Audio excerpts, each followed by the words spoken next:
ਤੇ ਫ੍ਰਿਕਸ਼ਨ ਦੇ ਬਾਰੇ ਵੈਸੇ ਤਾਂ ਉਸ ਦਿਨ ਮੈਂ ਮੈਡੀਕਲ ਦੀ ਅਲੱਗ ਤੋਂ ਕਲਾਸ ਲਈ ਸੀ ਜਦੋਂ ਐਗਜ਼ਾਮ ਤੋਂ ਜਸਟ ਪਹਿਲਾਂ, ਤੇ ਉਦੋਂ ਮੈਂ ਕਾਫੀ ਜਲਦਬਾਜ਼ੀ ਦੇ ਵਿੱਚ ਇਹ ਗੱਲ ਕੀਤੀ ਸੀ ਕਿਉਂਕਿ ਤੁਹਾਡਾ ਅਗਲੇ ਦਿਨ ਹੀ ਪੇਪਰ ਸੀ।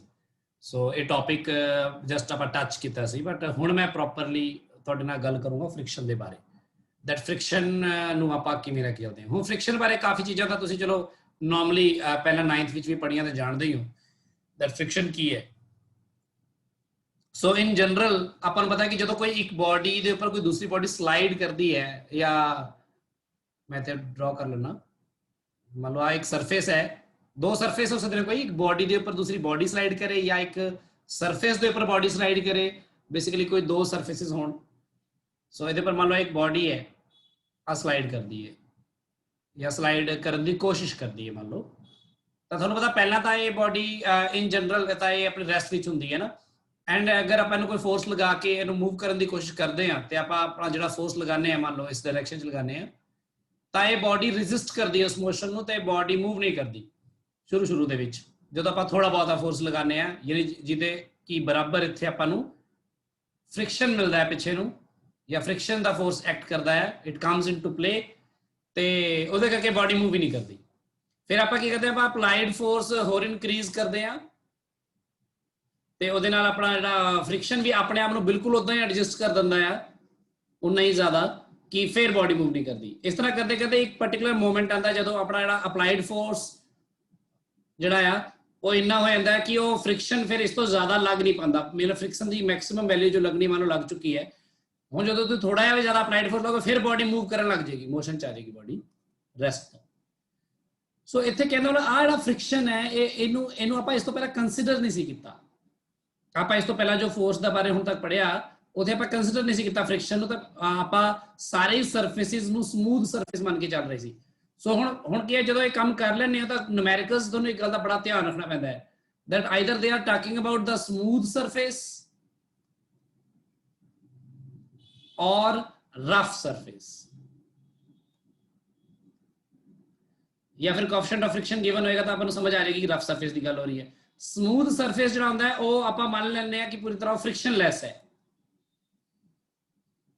ਐਂਡ ਇਹ ਜਿਹੜਾ ਸਮੂਥ ਸਰਫੇਸ ਫ੍ਰਿਕਸ਼ਨਲੈਸ ਸਰਫੇਸ ਹੈ ਇਹ ਇੱਕ ਆਈਡੀਅਲ ਕਨਸੈਪਟ ਹੈ, ਯਾਨੀ ਕਿ ਇਸ ਤਰ੍ਹਾਂ ਦਾ ਹੋ ਨਹੀਂ ਸਕਦਾ ਕਦੀ ਵੀ। ਪ੍ਰੈਕਟੀਕਲੀ ਇਟ ਇਜ਼ ਇੰਪੋਸੀਬਲ ਕਿ ਆਪਾਂ ਫ੍ਰਿਕਸ਼ਨਲੈਸ ਸਰਫੇਸ ਕੋਈ ਬਣਾ ਸਕੀਏ ਕਿ ਜਿਹਦੇ ਉੱਪਰ ਕੋਈ ਫ੍ਰਿਕਸ਼ਨ ਹੀ ਨਾ ਹੋਵੇ ਕਿਸੇ ਦੂਸਰੀ ਬੋਡੀ ਦੇ ਨਾਲ। ਸੋ ਸਮਟਾਈਮਸ ਜਿਹੜਾ ਫ੍ਰਿਕਸ਼ਨ ਹੁੰਦਾ ਕੋਈ ਦੋ ਸਰਫੇਸਿਸ ਦਾ, ਉਹ ਕਿਸੇ ਜਿਹੜੇ ਸਰਫੇਸ ਦੇ ਉੱਪਰ ਮੰਨ ਲਓ ਤੁਹਾਡੀ ਬੋਡੀ ਸਲਾਈਡ ਕਰ ਰਹੀ ਹੈ, ਸਿਰਫ ਉਸ ਤੇ ਡਿਪੈਂਡ ਨਹੀਂ ਕਰਦਾ ਬਲਕਿ ਉਸ ਬੋਡੀ ਦੇ ਸਰਫੇਸ ਤੇ ਵੀ ਡਿਪੈਂਡ ਕਰਦਾ ਜਿਹੜੀ ਬੋਡੀ ਉੱਪਰ ਉਹ ਕਿਦਾਂ ਦੀ ਹੈ। ਹੁਣ ਮੰਨ ਲਓ ਫੋਰ ਐਗਜ਼ਾਮਪਲ ਮੰਨ ਲਓ ਇੱਥੇ ਜਿਹੜੀ ਬੋਡੀ ਹੈ, ਬੋਡੀ ਹੀ ਬੜੀ ਟੇਢੀ ਮੇਢੀ ਹੈ ਨੀਚੋਂ, ਤੇ ਆਪਣਾ ਸਰਫੇਸ ਵੀ ਇਸ ਤਰ੍ਹਾਂ ਦਾ ਹੀ ਹੈ, ਤਾਂ ਉੱਥੇ ਉਹਨੂੰ ਮੂਵ ਕਰਨਾ ਬਹੁਤ ਜ਼ਿਆਦਾ ਔਖਾ ਹੋਏਗਾ, ਫ੍ਰਿਕਸ਼ਨ ਬਹੁਤ ਜ਼ਿਆਦਾ ਹੋਏਗਾ। ਹੋ ਸਕਦਾ ਬੋਡੀ ਪਲੇਨ ਹੋਵੇ, ਸਿਰਫ ਸਰਫੇਸ ਹੀ ਖਰਾਬ ਹੋਵੇ, ਬੋਡੀ ਪਲੇਨ ਹੋਵੇ ਆਪਣੇ ਵੱਲੋਂ ਕਾਫੀ, ਜਾਂ ਹੋ ਸਕਦਾ ਕਿ ਸਰਫੇਸ ਪਲੇਨ ਹੋਵੇ ਤੇ ਬੋਡੀ ਹੀ ਇਕੱਲੀ ਖਰਾਬ ਹੋਵੇ ਨੀਚੋਂ ਦੀ, ਮਤਲਬ ਟੇਢੀ ਮੇਢੀ ਹੋਵੇ ਸ਼ੇਪ ਉਹਦੀ। ਤਾਂ ਮਤਲਬ ਇਸ ਤਰ੍ਹਾਂ ਦੇ ਅਲੱਗ-ਅਲੱਗ ਕੇਸਿਸ 'ਚ ਆਪਾਂ ਦੇਖਦੇ ਹਾਂ ਕਿ ਫ੍ਰਿਕਸ਼ਨ ਅਲੱਗ-ਅਲੱਗ ਹੋ ਸਕਦਾ ਹੈ। ਫ੍ਰਿਕਸ਼ਨ ਬੇਸਿਕਲੀ ਕਿਸੇ ਇੱਕ ਬੋਡੀ ਕਰਕੇ ਨਹੀਂ ਹੁੰਦਾ, ਉਹ ਦੋਨੋਂ ਕਰਕੇ ਹੁੰਦਾ ਹੈ। ਜਿਵੇਂ ਹੋ ਸਕਦਾ ਕਿ ਕਿਸੇ ਚੀਜ਼ ਨੂੰ, ਹੋ ਸਕਦਾ ਕਿਸੇ ਬਾਕਸ ਨੂੰ ਤੁਸੀਂ ਨਾਰਮਲ ਇੱਕ ਬਹੁਤ ਵਧੀਆ ਪਲੇਨ ਟਾਈਲਾਂ ਲੱਗੀਆਂ ਹੋਣ, ਐਨ ਵਧੀਆ ਪੋਲਿਸ਼ਡ ਸਰਫੇਸ ਹੋਵੇ, ਉਹਦੇ ਤੇ ਮੂਵ ਕਰਨਾ ਤੁਹਾਡੇ ਲਈ ਆਸਾਨ ਹੋਵੇ, ਤੇ ਹੋ ਸਕਦਾ ਸੜਕ ਦੇ ਉੱਪਰ ਜਾ ਕੇ ਜਿੱਥੇ ਖੁਰਦਰਾ ਸਰਫੇਸ ਹੁੰਦਾ ਕਾਫੀ, ਉੱਥੇ ਉਹਨੂੰ ਮੂਵ ਕਰਨਾ ਔਖਾ ਵੀ ਹੋ ਸਕਦਾ ਹੈ ਕਿਉਂਕਿ ਫ੍ਰਿਕਸ਼ਨ ਉੱਥੇ ਜ਼ਿਆਦਾ ਹੋਏਗਾ। ਸੋ ਫ੍ਰਿਕਸ਼ਨ ਜਿਹੜਾ ਇਕੱਲੇ ਬਾਕਸ ਤੇ ਡਿਪੈਂਡ ਨਹੀਂ ਕਰ ਰਿਹਾ, ਪਰ ਇਸ ਗੱਲ ਤੇ ਵੀ ਡਿਪੈਂਡ ਕਰ ਰਿਹਾ ਜਿਹੜੇ ਸਰਫੇਸ ਤੇ ਉਹਨੂੰ ਮੂਵ ਕਰ ਰਿਹਾ।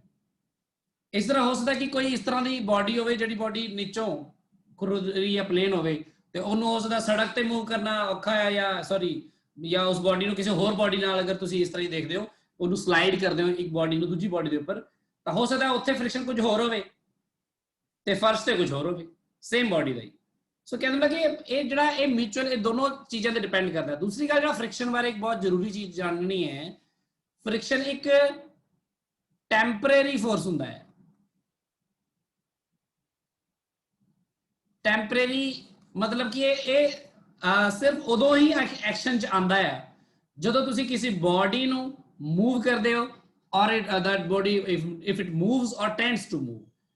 So the force of friction comes into play. If a body or a surface moves or tends to move on another body or surface, मतलब ਜਦੋਂ ਬੋਡੀ ਮੂਵ ਕਰਨ ਲੱਗਦੀ ਹੈ ਉਦੋਂ ਹੀ ਆਂਦਾ ਹੈ ਕਮ ਇਨਟੂ ਦਾ ਪਲੇ। ਇਹ ਨਹੀਂ ਕਿ ਮਤਲਬ ਉਹ ਹਮੇਸ਼ਾ ਹੀ ਹੁੰਦਾ ਉੱਥੇ। ਜਦੋਂ ਤੁਸੀਂ ਕਿਸੇ ਬੋਡੀ ਨੂੰ ਮੰਨ ਲਓ ਫੋਰਸ ਹੀ ਨਹੀਂ ਲਗਾ ਰਹੇ ਕਿਸੇ ਪਾਸੇ ਨੂੰ, ਮੰਨ ਲਓ ਆ ਬੋਡੀ ਪਈ ਹੈ, ਤੁਸੀਂ ਇੱਧਰ ਨੂੰ ਫੋਰਸ ਨਹੀਂ ਲਗਾ ਰਹੇ, ਤੇ ਨਹੀਂ ਲਗਾ ਰਹੇ ਤਾਂ ਫ੍ਰਿਕਸ਼ਨ ਵੀ ਨਹੀਂ ਲੱਗ ਰਿਹਾ, ਕਿਉਂਕਿ ਜੇ ਫ੍ਰਿਕਸ਼ਨ ਪਹਿਲਾਂ ਹੀ ਲੱਗ ਰਿਹਾ ਹੋਏਗਾ ਬਿਨਾਂ ਤੁਹਾਡੇ ਮੂਵ ਕੀਤੇ ਤਾਂ ਇਕੱਲੇ ਫ੍ਰਿਕਸ਼ਨ ਨੇ ਹੀ ਬੋਡੀ ਤੋੜ ਲੈਣੀ ਉਧਰ ਨੂੰ, ਕੀ ਪਤਾ। ਪਰ ਇਸ ਤਰ੍ਹਾਂ ਕੁਝ ਨਹੀਂ ਹੁੰਦਾ, ਫ੍ਰਿਕਸ਼ਨ ਆਂਦਾ ਹੀ ਨਹੀਂ ਹੈ ਐਕਸ਼ਨ 'ਚ ਜਦੋਂ ਤੱਕ ਕਿ ਤੁਸੀਂ ਬੋਡੀ ਨੂੰ ਮੂਵ ਕਰਨ ਦੀ ਕੋਸ਼ਿਸ਼ ਨਾ ਕਰੋ, ਜਾਂ ਮੂਵ ਨਾ ਕਰੋ ਜਾਂ ਔਰ ਟੈਂਡਸ ਟੂ ਮੂਵ। ਆਬਵੀਅਸਲੀ ਇੱਕੋ ਗੱਲ ਹੀ ਹੈ, ਆਈਦਰ ਇਟ ਮੂਵਸ, ਜਾਂ ਤਾਂ ਮੂਵ ਕਰ ਰਹੀ ਹੋਵੇ ਬੋਡੀ, ਜਾਂ ਇਟ ਟੈਂਡਸ ਟੂ ਮੂਵ ਹੋਵੇ, ਦੈਨ ਆਪਾਂ ਕਹਿੰਦੇ ਕਿ ਫ੍ਰਿਕਸ਼ਨ ਆਂਦਾ ਹੈ। ਤੇ ਫ੍ਰਿਕਸ਼ਨ ਕਹਿੰਦਾ ਇੱਕ ਟੈਂਪਰੇਰੀ ਫੋਰਸ ਹੁੰਦਾ ਹੈ, ਆ ਬੜੀ ਇੰਪੋਰਟੈਂਟ ਗੱਲ ਹੈ, it is a temporary force. ਹੁਣ ਇਹ ਜਿਵੇਂ ਆ ਚੈਪਟਰ 'ਚ ਜਦੋਂ ਆਪਾਂ ਫ੍ਰਿਕਸ਼ਨ ਪੜ੍ਹਦੇ ਆ ਤਾਂ ਇੱਕ ਨਵੀਂ ਚੀਜ਼ ਜਿਹੜੀ ਮੇਨ ਇੰਪੋਰਟੈਂਟ ਗੱਲ ਹੁੰਦੀ ਹੈ ਉਹ ਕੀ ਹੁੰਦੀ ਹੈ? ਇੰਪੋਰਟੈਂਟ ਗੱਲ ਇਹ ਹੁੰਦੀ ਹੈ, ਇਸ ਤੋਂ ਪਹਿਲਾਂ ਤੁਸੀਂ ਕਿਵੇਂ ਪੜ੍ਹਦੇ ਰਹੇ ਹੋ ਪ੍ਰੋਬਲਮਸ? ਇਸ ਤੋਂ ਪਹਿਲਾਂ ਤੁਸੀਂ ਪ੍ਰੋਬਲਮਸ ਇਹ ਕਰਦੇ ਰਹੇ ਹੋ ਨਾ ਕਿ ਮੰਨ ਲਓ ਇੱਥੇ ਇੱਕ ਸਰਫੇਸ ਹੈ ਇਸ ਤਰ੍ਹਾਂ, ਤੇ ਆਪਾਂ ਮੋਸਟਲੀ ਉਹਨੂੰ ਸਮੂਥ ਸਰਫੇਸ ਹੀ ਮੰਨਦੇ ਸੀ ਉੱਥੇ, ਜ਼ਿਆਦਾਤਰ ਪ੍ਰੋਬਲਮਸ ਤੁਸੀਂ ਦੇਖਿਓ ਸਮੂਥ ਵਰਡ ਯੂਜ਼ ਕੀਤਾ ਹੋਇਆ ਸੀ। ਤੇ ਮੰਨ ਲਓ ਇੱਥੇ ਇੱਕ ਆਬਜੈਕਟ ਹੈ ਕੋਈ ਇਸ ਤਰ੍ਹਾਂ, ਤੇ ਆਬਜੈਕਟ ਜਿਹੜਾ ਆ ਆਪਾਂ ਆਬਜੈਕਟ ਨੂੰ ਮੰਨ ਲਓ ਇੱਥੇ ਇੱਕ ਥ੍ਰੈਡ ਦੇ ਨਾਲ ਬੰਨਦੇ ਆ, ਇੱਥੇ ਇੱਕ ਪੁਲੀ ਲਗਾ ਦਿੰਦੇ ਆ, ਤੇ ਪੁਲੀ ਦੇ ਉੱਪਰੋਂ ਥ੍ਰੈਡ ਹੁੰਦਾ ਹੈ ਨੀਚੇ ਆਂਦਾ ਆ, ਇੱਥੇ ਇੱਕ ਆਬਜੈਕਟ ਹੈ। ਹੁਣ ਆ ਮੰਨ ਲਓ ਆਬਜੈਕਟ ਹੈ M1, ਆ ਮੰਨ ਲਓ ਆਬਜੈਕਟ ਹੈ M2। ਆਪਾਂ ਨੂੰ ਪਤਾ ਹੈ ਮੰਨ ਲਓ ਆ ਨੀਚੇ ਨੂੰ ਮੂਵ ਕਰਦਾ ਵਿਦ ਐਕਸਲਰੇਸ਼ਨ A, ਤਾਂ ਆ ਮੂਵ ਕਰਦਾ ਇੱਧਰ ਨੂੰ ਵਿਦ ਐਕਸਲਰੇਸ਼ਨ A। ਇਹਦੇ ਥ੍ਰੈਡ ਦੇ ਵਿੱਚ ਟੈਂਸ਼ਨ ਹੈ T, ਇਹਦੇ ਥ੍ਰੈਡ 'ਚ ਟੈਂਸ਼ਨ ਹੈ T। ਹੁਣ ਆਪਾਂ ਕੀ ਦੇਖਦੇ ਸੀ ਇੱਥੇ ਇਕੁਏਸ਼ਨ ਕਿਵੇਂ ਬਣਾਉਂਦੇ ਸੀ? ਆਪਾਂ ਇਕੁਏਸ਼ਨ ਬਣਾਉਂਦੇ ਇੱਥੇ ਜਦੋਂ ਬਣਾਉਂਦੇ ਸੀ ਇਹਦੀ ਇਕੁਏਸ਼ਨ 'ਚ ਆਪਾਂ ਕਹਿੰਦੇ ਵੇਟ ਵੀ ਐਕਟ ਕਰੇਗਾ ਇਹਦੇ ਅਗੇਂਸਟ, ਹੈ ਨਾ, ਤੇ ਵੇਟ ਜ਼ਿਆਦਾ ਹੋਏਗਾ। ਤਾਂ ਇਹਦੀ ਇਕੁਏਸ਼ਨ ਜਿਹੜੀ ਵਨ ਬੋਡੀ ਡਾਇਗਰਾਮ ਜੇ ਆਪਾਂ ਕਰੀਏ ਫ੍ਰੀ ਬੋਡੀ ਡਾਇਗਰਾਮ, ਤਾਂ ਉਹਦੇ ਵਿੱਚ ਦੇਖੀਏ ਨਾ ਕੀ ਆਂਦਾ ਸੀਗਾ, ਆਪਣੇ ਕਹਿੰਦਾ ਜੀ M2G, ਹੈ ਨਾ, minus tension of net downward force, ਆ ਆਂਦਾ ਸੀ ਆਪਾਂ net force. This was the force that is net force on the body that was equal to the mass of the body into the acceleration ਜੋ produce ਹੋ ਰਹੀ ਹੈ। ਇੱਥੇ ਆਪਾਂ net force ਕੀ ਕਰਦੇ? ਇੱਥੇ ਆਪਾਂ ਇਸ ਕੇਸ ਦੇ ਵਿੱਚ ਆਪਾਂ ਨੈਟ ਫੋਰਸ ਕੀ ਕਰਦੇ? ਸਿਰਫ ਟੈਂਸ਼ਨ ਹੈ net force bus, is equal to mass of the body into the acceleration। ਸੋ ਇਸ ਤਰ੍ਹਾਂ ਆਪਾਂ ਐਕਸਲਰੇਸ਼ਨ ਪਤਾ ਕਰ ਸਕਦੇ ਸੀ, ਕਿਉਂਕਿ ਇੱਥੇ ਅਸੀਂ ਸਰਫੇਸ ਨੂੰ ਸਮੂਥ ਲਿਆ ਸੀ, ਸਾਡੇ ਲਈ ਕੋਈ ਹੋਰ ਫੋਰਸ ਇੱਥੇ ਐਗਜ਼ਿਸਟ ਨਹੀਂ ਕਰਦਾ ਸੀ। ਪਰ ਹੁਣ ਮੈਂ ਕਹਿ ਰਿਹਾ ਕਿ ਮੰਨ ਲਓ ਸਰਫੇਸ ਸਮੂਥ ਨਹੀਂ ਹੈ, ਇੱਥੇ ਫ੍ਰਿਕਸ਼ਨ ਐਗਜ਼ਿਸਟ ਕਰਦਾ ਹੈ ਸਮਾਲ f, ਤੇ ਇੱਥੇ ਕੋਈ ਫ੍ਰਿਕਸ਼ਨ ਦੀ ਗੱਲ ਨਹੀਂ ਆ ਦੂਜੀ ਬੋਡੀ ਵਾਲੇ ਪਾਸੇ, ਕਿਉਂਕਿ ਇੱਥੇ ਤਾਂ ਬੋਡੀ ਲਟਕਾਈ ਹੋਈ ਹੈ, ਨਾ ਕਿ ਉਹ ਸਲਾਈਡ ਕਰ ਰਹੀ ਕਿਸੇ ਬੋਡੀ ਦੇ ਉੱਪਰ, ਤੇ ਇੱਥੇ ਸਲਾਈਡ ਕਰ ਰਹੀ ਹੈ। ਤਾਂ ਇੱਥੇ ਆਪਾਂ ਹੁਣ ਕੀ ਕਰਾਂਗੇ? Now what about friction is considered. Now ਆਪਾਂ ਕੀ ਕਰਾਂਗੇ? ਆਪਾਂ ਕਹਾਂਗੇ ਆ ਜਿਹੜਾ ਟੈਂਸ਼ਨ ਹੈ ਇਹ ਟੈਂਸ਼ਨ ਦੇ ਅਗੇਂਸਟ ਵੀ ਇੱਕ ਫੋਰਸ ਹੈ, ਤੇ ਉਹ ਫ੍ਰਿਕਸ਼ਨ ਨੂੰ ਓਵਰਕਮ ਕਰ ਰਹੀ ਹੈ। Tension minus this F, that will be net force now, that will be equal to M1 into A। So ਆ ਜਿਹੜੀ ਇਕੁਏਸ਼ਨ ਹੈ ਦੇਖੋ, ਆਹ ਵਾਲੀ ਇਕੁਏਸ਼ਨ ਇਹ ਹੁਣ ਇਦਾਂ ਦੀ ਬਣ ਗਈ, ਕਿਉਂਕਿ ਇਹ ਚ ਫ੍ਰਿਕਸ਼ਨ ਨੂੰ ਕੰਸੀਡਰ ਕਰਨਾ ਪੈ ਰਿਹਾ ਆਪਾਂ। ਸੋ ਇਸ ਤਰ੍ਹਾਂ ਜਿਹੜੀ ਪ੍ਰੋਬਲਮਸ, ਜਿੰਨੀਆਂ ਵੀ ਪ੍ਰੋਬਲਮ ਸਲਾਈਡ ਕਰਨ ਬਾਰੇ ਹੈਗੀਆਂ ਸੀ ਜਾਂ ਆਬਜੈਕਟ ਦੇ ਮੂਵ ਕਰਨ ਬਾਰੇ ਸੀਗੀਆਂ ਸਮੂਥ ਸਰਫੇਸਿਸ ਤੇ, ਹੁਣ ਉਹ ਸਾਰੀਆਂ ਰਫ ਸਰਫੇਸਿਸ ਤੇ ਹੋਣਗੀਆਂ, ਤਾਂ ਸਾਨੂੰ ਇਹਦੀ ਲੋੜ ਪਏਗੀ। ਹੁਣ ਟੈਂਸ਼ਨ ਤਾਂ ਆਪਾਂ ਇਸ ਤਰ੍ਹਾਂ ਕੈਲਕੂਲੇਟ ਕਰਦੇ ਸੀ, ਪਰ ਆ ਇੰਪੋਰਟੈਂਟ, ਸਭ ਤੋਂ ਇੰਪੋਰਟੈਂਟ ਗੱਲ ਇੱਥੇ ਕੀ ਆ, ਫ੍ਰਿਕਸ਼ਨ ਆਏਗਾ ਕਿਹਦੇ ਬਰਾਬਰ? ਵੀ ਫ੍ਰਿਕਸ਼ਨ ਕਿਵੇਂ ਪਤਾ ਲੱਗੇਗਾ ਕਿ ਕਿੰਨਾ ਹੈ, ਹਾਊ ਮਚ, ਕਿੰਨਾ ਫ੍ਰਿਕਸ਼ਨ ਲੱਗੇਗਾ? ਇਹਦੇ ਲਈ ਆਪਾਂ ਪੜਾਂਗੇ ਲਾਜ਼ ਆਫ ਫ੍ਰਿਕਸ਼ਨ, ਤੇ ਫ੍ਰਿਕਸ਼ਨ ਨੂੰ ਥੋੜਾ ਹੋਰ ਬੈਟਰ ਸਮਝਣ ਦੀ ਕੋਸ਼ਿਸ਼ ਕਰਾਂਗੇ ਪਹਿਲਾਂ, ਠੀਕ ਹੈ ਜੀ। ਸੋ ਹੁਣ ਇਹਨੂੰ ਮੈਂ ਇਸ ਚੀਜ਼ ਨੂੰ ਐ ਕਰਦਾ ਵਾਂ, ਤੁਹਾਨੂੰ ਮੈਂ ਪਿਕਚਰਸ ਤੇ ਕੁਝ ਪਹਿਲਾਂ ਮੈਂ ਸ਼ੋ ਕਰਕੇ ਕੁਝ ਬੁੱਕਸ ਦੇ ਵਿੱਚ ਜਿਹੜੇ ਕਨਸੈਪਟਸ ਨੇ ਉਹ ਦਿਖਾ ਦੇਵਾਂ, ਰੀਡਿੰਗ ਜੀ ਕਰਾ ਦਾਂ ਤੁਹਾਨੂੰ ਥੋੜੀ ਜੀ, ਸਿਰਫ ਡੈਫੀਨੇਸ਼ਨਸ ਦੀ।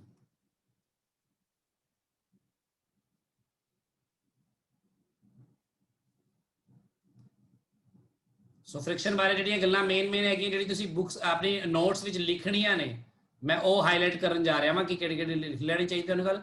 सब तो पहली गल तो फ्रिक्शन की डेफिनेशन ही है कि फ्रिक्शन की होंगे whenever a body moves or tends to move over the surface of the another body या over another surface भी कह सकते हो, a force comes into play which acts parallel to the surface of contact and opposes the relative motion.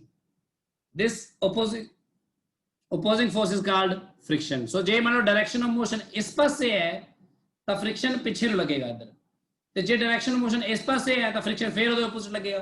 So friction ਜਿਹੜਾ लगता है वो हमेशा मोशन ਦੇ डायरेक्शन ਦੇ हमेशा ही opposite लगता है क्योंकि ਉਹਨੇ मोशन ਨੂੰ oppose करना है. एक सिंपल जी गल है. उस तो बाद देखो ਆ ਤਾਂ ਚਲੋ ਤੁਸੀਂ ਰੀਡ ਕਰ ਲਿਓ, ਜਸਟ ਆਪਾਂ ਅੱਗੇ ਇਹਦੇ ਵਿੱਚ ਇਹਦੀ ਬੈਟਰ ਗੱਲ ਕਰਨ ਲੱਗੇ ਆ.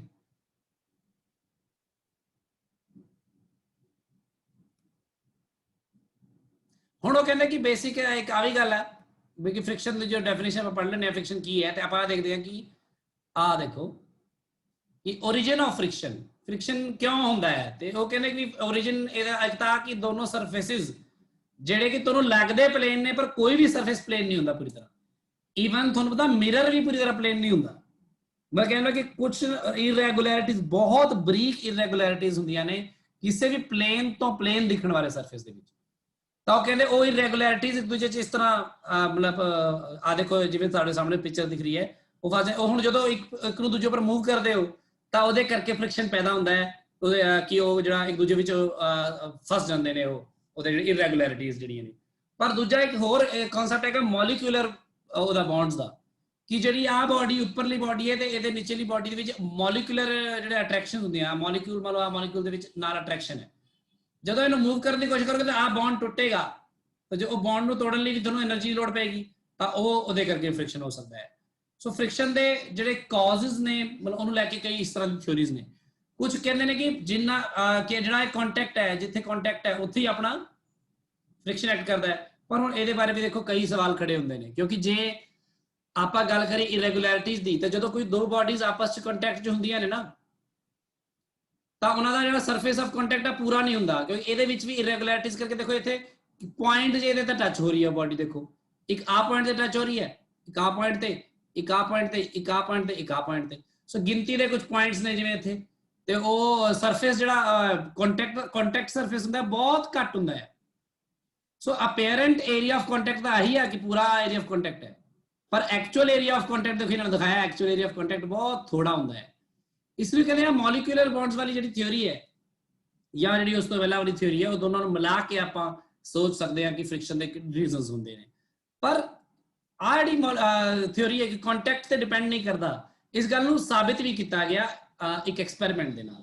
ਉਸ ਐਕਸਪੈਰੀਮੈਂਟ ਨੂੰ ਇਸ ਬੁੱਕ 'ਚ ਤਾਂ ਡਿਸਕਸ ਨਹੀਂ ਕੀਤਾ ਹੈ, ਮੈਂ ਤੁਹਾਨੂੰ ਵੈਸੇ ਦੱਸ ਦਿੰਦਾ ਕਿ ਉਹਨਾਂ ਨੇ ਕਿਵੇਂ ਸਾਬਿਤ ਕੀਤਾ ਇਸ ਚੀਜ਼ ਨੂੰ ਕਿ ਜਿਹੜਾ ਇਹ ਕੰਟੈਕਟ ਸਰਫੇਸ ਤੇ ਡਿਪੈਂਡ ਨਹੀਂ ਕਰਦਾ ਫ੍ਰਿਕਸ਼ਨ ਲਈ ਕੁਝ ਹੋਰ ਚੀਜ਼ਾਂ ਮੈਟਰ ਕਰਦੀਆਂ ਨੇ ਮੇਨਲੀ ਫ੍ਰਿਕਸ਼ਨ ਦੇ ਵੈਲਿਊਜ਼ ਦੇ ਲਈ. ਉਹ ਕੀ ਨੇ ਦੇਖੋ, ਉਹਦੇ ਲਈ ਮੈਂ ਤੁਹਾਨੂੰ ਐਕਸਪੈਰੀਮੈਂਟ ਇੱਥੇ ਦਿਖਾਈ ਦਿੰਦਾ ਕਰਕੇ ਇਹਦੇ ਉੱਪਰ ਕਿਉਂਕਿ ਪਿਕਚਰ ਵਿੱਚ ਹੈ ਨਹੀਂ ਕਿਤੇ.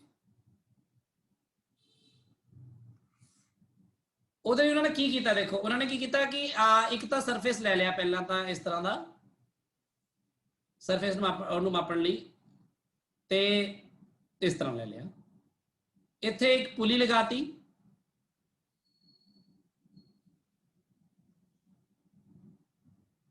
ਫ੍ਰਿਕਸ਼ਨਲੈਸ ਪੁਲੀ, ਤੇ ਉਹਦੇ ਉੱਪਰ ਆਪਾਂ ਇੱਥੇ ਇੱਕ ਸਰਫੇਸ ਰੱਖਿਆ. ਉਹਨਾਂ ਨੇ ਕੀ ਕੀਤਾ ਫਿਰ ਇੱਥੇ ਮੰਨ ਲਓ ਇੱਕ ਬਲੌਕ ਰੱਖਿਆ ਮਾਸ m ਦਾ.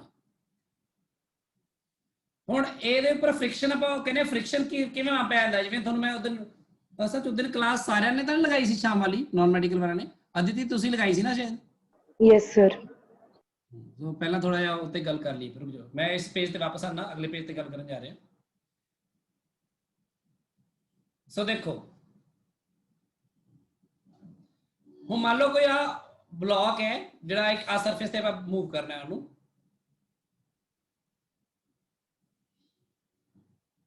ਸਭ ਤੋਂ ਪਹਿਲਾਂ ਆਪਾਂ ਜਦੋਂ ਮੂਵ ਕਰਨਾ ਹੈ ਇਹਨੂੰ ਆਪਾਂ ਇਹਦੇ ਅਪਲਾਈ ਕਰਾਂਗੇ ਫੋਰਸ, ਬਹੁਤ ਥੋੜਾ ਜਿਹਾ ਫੋਰਸ ਲਗਾਇਆ ਪਹਿਲਾਂ ਮੰਨ ਲਓ ਮੈਂ, ਉਹਦੇ ਕਰਕੇ ਬਲੌਕ ਮੂਵ ਨਹੀਂ ਕਰਦਾ ਕਿਉਂਕਿ ਬਲੌਕ ਉਨਾ ਹੀ ਫ੍ਰਿਕਸ਼ਨ ਜਨਰੇਟ ਕਰ ਲੈਂਦਾ ਹੈ ਉਹ ਦੋਨੋਂ ਸਰਫੇਸਿਸ ਦੇ ਵਿੱਚ, ਤਾਂ ਉਹਦੇ ਕਰਕੇ ਬਾਡੀ ਮੂਵ ਨਹੀਂ ਕਰਦੀ, ਇਹ ਰੈਸਟ ਵਿੱਚ ਹੀ ਹੈ ਹਲੇ ਬਾਡੀ.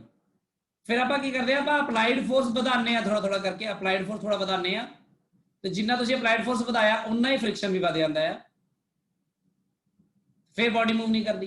मतलब कि सैल्फ एडजस्टिंग जो फोर्स है फ्रिक्शन की, जिन्ना अप्लाइड फोर्स ਵਧਾਉਂਦੇ हो उन्ना ही अपने आप ਨੂੰ ਵਧਾ ਲੈਂਦਾ, पर ये ਵਧਾ ਸਕਣ ਦੀ ਇੱਕ ਹੱਦ ਹੁੰਦੀ ਹੈ। मान लो हद आ गई ਹੁਣ ਆ मैक्सिमम वैल्यू ऑफ फ्रिक्शन ਜਿਹੜਾ ਹੋ ਗਿਆ जनरेट हो गया, इस तो ज्यादा ਹੁਣ फ्रिक्शन जनरेट नहीं हो सकता। ਤਾਂ ਉਹਦੇ ਕਰਕੇ ਕਿ ਹੁਣ ਜਦੋਂ ਤੁਸੀਂ ਅਪਲਾਈਡ ਫੋਰਸ ਥੋੜਾ ਜਿਹਾ ਵੀ ਵਧਾਇਆ ਜੇ ਇਸ ਤੋਂ, ਜਸਟ ਥੋੜਾ ਜਿਹਾ ਵਧਾਤਾ, ਤਾਂ ਉਹਦੇ ਨਾਲ ਕੀ ਬੋਡੀ ਮੋਸ਼ਨ ਚ ਆ ਜਾਏਗੀ, ਜਾਂ motion it will just start it's motion. ਤੇ ਆ ਜਿਹੜਾ ਫੋਰਸ ਹੈ ਜਿਹੜਾ ਲੱਗ ਰਿਹਾ ਸੀ, ਜਿਹੜਾ ਕਿ ਬੋਡੀ ਨੂੰ ਰੈਸਟ ਵਿੱਚ ਰੱਖਣ ਲਈ ਰਿਸਪੌਂਸਿਬਲ ਸੀ ਸ਼ੁਰੂ ਵਿੱਚ ਥੋੜੇ ਅਪਲਾਈਡ ਫੋਰਸ ਦੇ ਕਰਕੇ, ਇਹਨੂੰ ਬੋਲਦੇ ਆ ਸਟੈਟਿਕ ਫ੍ਰਿਕਸ਼ਨ। ਤੇ ਜਿਹੜਾ ਸਟੈਟਿਕ ਫ੍ਰਿਕਸ਼ਨ ਦੀ ਮੈਕਸਿਮਮ ਵੈਲਿਊ ਹੁੰਦੀ ਹੈ, ਜਿਹੜੀ ਸਭ ਤੋਂ ਐਂਡ ਤੱਕ ਜਿਹੜੀ ਜਸਟ ਬੋਡੀ ਜਸਟ ਸਟਾਰਟ ਕਰਦੀ ਮੂਵ ਉਦੋਂ ਤੱਕ maximum value of static friction ਹੁੰਦੀ ਹੈ, ਉਹਨੂੰ ਕੀ ਬੋਲਦੇ ਆ? Limiting friction. ਆਪਣੇ ਲਈ ਨਿਊਮੈਰੀਕਲਸ ਵਿੱਚ ਕੈਲਕੂਲੇਸ਼ਨ ਵਿੱਚ ਮੋਸਟਲੀ ਆ ਇੰਪੋਰਟੈਂਟ ਹੁੰਦਾ limiting friction, that maximum value, ਕਿਉਂਕਿ ਆਪਾਂ ਜਸਟ ਉਦੋਂ ਦੀ ਗੱਲ ਕਰਦੇ ਜਦੋਂ ਬੋਡੀ ਜਸਟ ਸਟਾਰਟ ਕਰਦੀ ਮੋਸ਼ਨ, ਤਾਂ ਲਿਮਿਟਿੰਗ ਫ੍ਰਿਕਸ਼ਨ ਦੀ ਗੱਲ ਕਰਦੇ, ਕਿਉਂਕਿ ਫ੍ਰਿਕਸ਼ਨ ਤਾਂ ਉਸ ਤੋਂ ਘੱਟ ਕਿੰਨਾ ਵੀ ਹੋ ਸਕਦਾ ਹੈ। ਤੇ ਜਦੋਂ ਬੋਡੀ ਮੂਵ ਕਰਨ ਲੱਗ ਜਾਵੇ ਇੱਥੋਂ, ਹੁਣ ਮੰਨ ਲਓ ਮੋਸ਼ਨ ਚ ਆ ਗਈ, ਜਦੋਂ ਬੋਡੀ ਮੋਸ਼ਨ ਚ ਆ ਜਾਏਗੀ ਅਪਲਾਈਡ ਫੋਰਸ ਦੇ ਕਰਕੇ, ਤਾਂ ਉਸ ਡਿਊਰਿੰਗ ਵੀ ਫ੍ਰਿਕਸ਼ਨ ਲਗਾਤਾਰ ਐਕਟ ਕਰਦਾ ਰਹੇਗਾ, ਕਿਉਂਕਿ ਜਿਵੇਂ ਤੁਸੀਂ ਇਹਨੂੰ ਅਪਲਾਈ ਕਰਨਾ ਬੰਦ ਕਰੋਗੇ ਨਾਲ ਹੀ ਇਹ ਫ੍ਰਿਕਸ਼ਨ ਕੀ ਕਰੇਗਾ, ਬੋਡੀ ਨੂੰ ਰੋਕ ਲੈਂਦਾ, ਸਟਾਪ ਕਰ ਲੈਂਦਾ। ਆ ਫ੍ਰਿਕਸ਼ਨ ਲਗਾਤਾਰ ਉਦੋਂ ਵੀ ਐਕਟ ਕਰਦਾ ਜਦੋਂ ਬੋਡੀ ਮੂਵ ਕਰ ਰਹੀ ਹੁੰਦੀ ਹੈ, ਤੇ ਆਹ ਵਾਲਾ ਜਿਹੜਾ ਫ੍ਰਿਕਸ਼ਨ ਐਕਟ ਕਰਦਾ ਲਗਾਤਾਰ, ਇਹਨੂੰ ਕੀ ਕਹਿੰਦੇ ਆ? Kinetic friction. काइनेटिक फ्रिक्शन की मोशन होती है। सो बेसिकली स्टैटिक फ्रिक्शन ते लिमिटिंग फ्रिक्शन ਤਾਂ ਇੱਕੋ ਹੀ ਕੈਟਾਗਰੀ ਚ ਆਉਂਦੇ ਨੇ, ਬਸ ਸਟੈਟਿਕ ਫ੍ਰਿਕਸ਼ਨ ਜਿਹੜਾ 0 ਤੋਂ ਲੈ ਕੇ ਉਹਦੀ ਮੈਕਸਿਮਮ ਵੈਲਿਊ ਤੱਕ ਹੋ ਸਕਦਾ ਹੈ ਮੰਨ ਲਓ, ਤੇ ਜਿਹੜੀ ਮੈਕਸਿਮਮ ਵੈਲਿਊ ਆਫ ਫ੍ਰਿਕਸ਼ਨ ਹੋ ਸਕਦੀ ਹੈ ਉਹਨੂੰ ਕਹਿੰਦੇ ਲਿਮਿਟਿੰਗ ਫ੍ਰਿਕਸ਼ਨ। ਉਸ ਤੋਂ ਪਹਿਲਾਂ ਸਟੈਟਿਕ ਹੀ ਹੁੰਦਾ, ਸਟੈਟਿਕ ਦੀ ਮੈਕਸਿਮਮ ਵੈਲਿਊ ਨੂੰ ਬੋਲਦੇ ਆ ਲਿਮਿਟਿੰਗ ਫ੍ਰਿਕਸ਼ਨ। ਜਦੋਂ ਬੋਡੀ ਮੋਸ਼ਨ ਚ ਆ ਗਈ ਤਾਂ ਕਾਈਨੈਟਿਕ ਫ੍ਰਿਕਸ਼ਨ। ਸੋ ਆ ਆਪਣੇ ਫ੍ਰਿਕਸ਼ਨ ਦੇ ਟਾਈਪਸ ਨੇ, थोड़े जे आप पहला रीड कर लिए, फिर मैं तुहानू एक्सपेरिमेंट दसूंगा होनी कि किहड़े एक्सपेरिमेंट नाल साबित होया।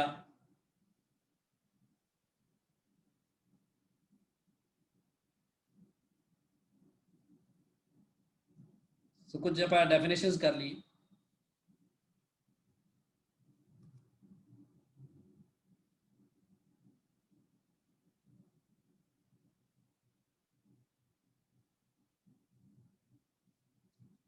सो देखो static, limiting and kinetic friction इन्होंने आ दिता अपन, ये सारे दी डेफिनेशन तुसी लिखनी है अपने नोट्स दे विच। स्टैटिक, सो स्टैटिक फ्रिक्शन केड़ा है देखो इत्थे दित्ती डेफिनेशन। पहली गल तां ये देख लो कि static friction is a self adjusting force. ये सेल्फ एडजस्टिंग अपने आप ਨੂੰ एडजस्ट कर ਲੈਂਦਾ है स्टैटिक फ्रिक्शन, क्योंकि जिन्ना फोर्स लगा के बॉडी ਨੂੰ मूव ਕਰਨ ਲੱਗਦੇ ਹੋ, ਜਿਵੇਂ ਇੱਥੇ ਦੇਖੋ ਦਿਖਾਇਆ ਉਹਨਾਂ ਨੇ, ਉਨਾ ਹੀ फ्रिक्शन एक्ट करता है। जिन्ना ज्यादा ਵਧਾਇਆ ਨੇ ਉਨਾ ਹੀ फ्रिक्शन एक्ट करता है, होर ਵਧਾ ਲਓ ਹੋਰ ਉਹਨੇ ਐਕਟ ਕਰਦਾ ਹੈ। ਠੀਕ ਹੈ, ਫਿਰ ਹੋਰ ਵਧਾਤਾ ਤਾਂ ਉਹ ਮੈਕਸਿਮਮ ਵੈਲਿਊ ਪਹੁੰਚ ਗਿਆ, ਪਰ ਇਹ ਚਾਰੋਂ ਕੇਸਿਸ ਦੇ ਵਿੱਚ A B C ਦੇ ਵਿੱਚ ਬੋਡੀ ਰੈਸਟ ਵਿੱਚ, ਹੁਣ ਬੋਡੀ ਜਦੋਂ ਮੋਸ਼ਨ ਚ ਆ ਗਈ ਹੋਰ ਜ਼ਿਆਦਾ ਵਧਾਤਾ ਫ੍ਰਿਕਸ਼ਨ, ਤਾਂ ਜਿਹੜਾ ਫ੍ਰਿਕਸ਼ਨ ਐਕਟ ਕਰਦਾ ਉਹਨੂੰ ਕਹਿੰਦੇ ਲਿਮਿਟਿੰਗ ਫ੍ਰਿਕਸ਼ਨ। ਸੋ ਇਸ ਗੱਲ ਨੂੰ ਥੋੜਾ ਇੱਥੋਂ ਵੀ ਸਮਝਿਆ ਜਾ ਸਕਦਾ ਹੈ, ਗ੍ਰਾਫ ਵੀ ਆਪਾਂ ਸਮਝਾਂਗੇ। The force of friction which comes into play between two bodies, so force of limiting friction which comes into play between two bodies before one body actually starts moving over the other is called static friction। ਇਹਨੂੰ ਆਪਾਂ FS ਕਹਿ ਦਿੰਦੇ ਆ, F ਦੇ ਨੀਚੇ S ਪਾ ਦਿੰਦੇ ਆ। ਠੀਕ ਹੈ ਜੀ, ਤੇ maximum value of static friction FS ਦੇ ਉੱਪਰ maximum ਲਿਖਤਾ MX, which comes into play when body just start moving। so याद रखियो इथे ਹੈਗਾ before body actually starts moving, ਉਸ ਤੋਂ just ਪਹਿਲਾਂ ਤੱਕ, and ਇਥੇ ਹੈਗਾ when the body just starts moving over the surface, then it is called limiting friction। so ਜਿਹੜਾ static friction ਹੁੰਦਾ ਤੁਹਾਡਾ ਉਹ ਉਹਦੀ maximum value ਤੋਂ ਹਮੇਸ਼ਾ less than equal to ਹੁੰਦਾ ਹੈ, ਤੇ ਇਹਨੂੰ ਆਪਾਂ limiting friction ਵੀ ਕਹਿ ਦਿੰਦੇ ਆ। and ਉਸ ਤੋਂ ਬਾਅਦ ਹੈਗਾ ਤੀਸਰਾ, the force of friction which comes into play when a body is in a state of steady motion। steady motion ਚ ਅਗਰ body मूव कर रही है नहीं over the surface of the another body, then it is called kinetic or dynamic friction। ਤੇ ਆੜਾ ਹੁਣ ਆਪਾਂ ਇਹਨੂੰ ਜੇ ਗ੍ਰਾਫ ਤੇ ਸਮਝੀਏ, ਇਸ ਗ੍ਰਾਫ ਤੇ ਸਾਰੀ ਕਹਾਣੀ ਕਲੀਅਰ ਹੋ ਜਾਂਦੀ ਹੈ। ਇਹਨੂੰ ਬਹੁਤ ਧਿਆਨ ਨਾਲ ਸਮਝਣ ਦੀ ਲੋੜ ਹੈ। ਦੇਖੋ ਇੱਥੇ ਕੀ ਫੋਰਸ ਇਹਨਾਂ ਅਪਲਾਈ ਕੀਤਾ, ਅਪਲਾਈਡ ਫੋਰਸ, ਤੇ ਇੱਥੇ ਫ੍ਰਿਕਸ਼ਨ ਜਨਰੇਟ ਕਰਦਾ ਹੈ। ਜਦੋਂ ਅਪਲਾਈਡ ਫੋਰਸ ਆਪਣਾ ਜ਼ੀਰੋ ਹੁੰਦਾ ਹੈ ਉਦੋਂ ਫ੍ਰਿਕਸ਼ਨ ਹੁੰਦਾ ਹੀ ਨਹੀਂ ਹੈ।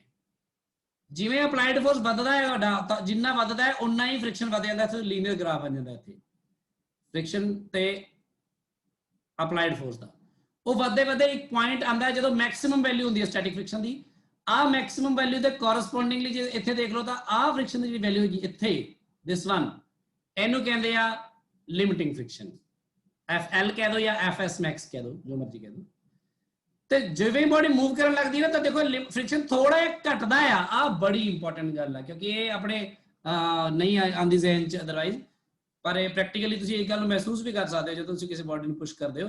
ਤੁਸੀਂ ਦੇਖੋ ਜੋ ਕਿਸੇ ਬੋਡੀ ਨੂੰ ਤੋੜਨਾ ਬੜਾ ਔਖਾ, ਪਰ ਸ਼ੁਰੂ 'ਚ ਤਾਂ ਬੜਾ ਅਪੋਜ਼ ਕਰਦੀ ਬੋਡੀ। ਜਿਵੇਂ ਉਹ ਬੋਡੀ ਤੁਰ ਪਵੇ ਤਾਂ ਉਸ ਤੋਂ ਬਾਅਦ ਤੋਰੇ ਰੱਖਣਾ ਸੌਖਾ ਨਾ, ਉਹਨੂੰ ਤੋਰੇ ਰੱਖਣਾ, ਕਿਉਂਕਿ ਕਿਨੈਟਿਕ ਫ੍ਰਿਕਸ਼ਨ ਜਿਹੜਾ ਹੁੰਦਾ ਹੈ ਉਹ ਆਪਣੀ ਸਟੈਟਿਕ ਦੀ ਮੈਕਸਿਮਮ ਵੈਲਿਊ ਤੋਂ ਥੋੜਾ ਜਿਹਾ ਘੱਟ ਹੁੰਦਾ ਹੈ।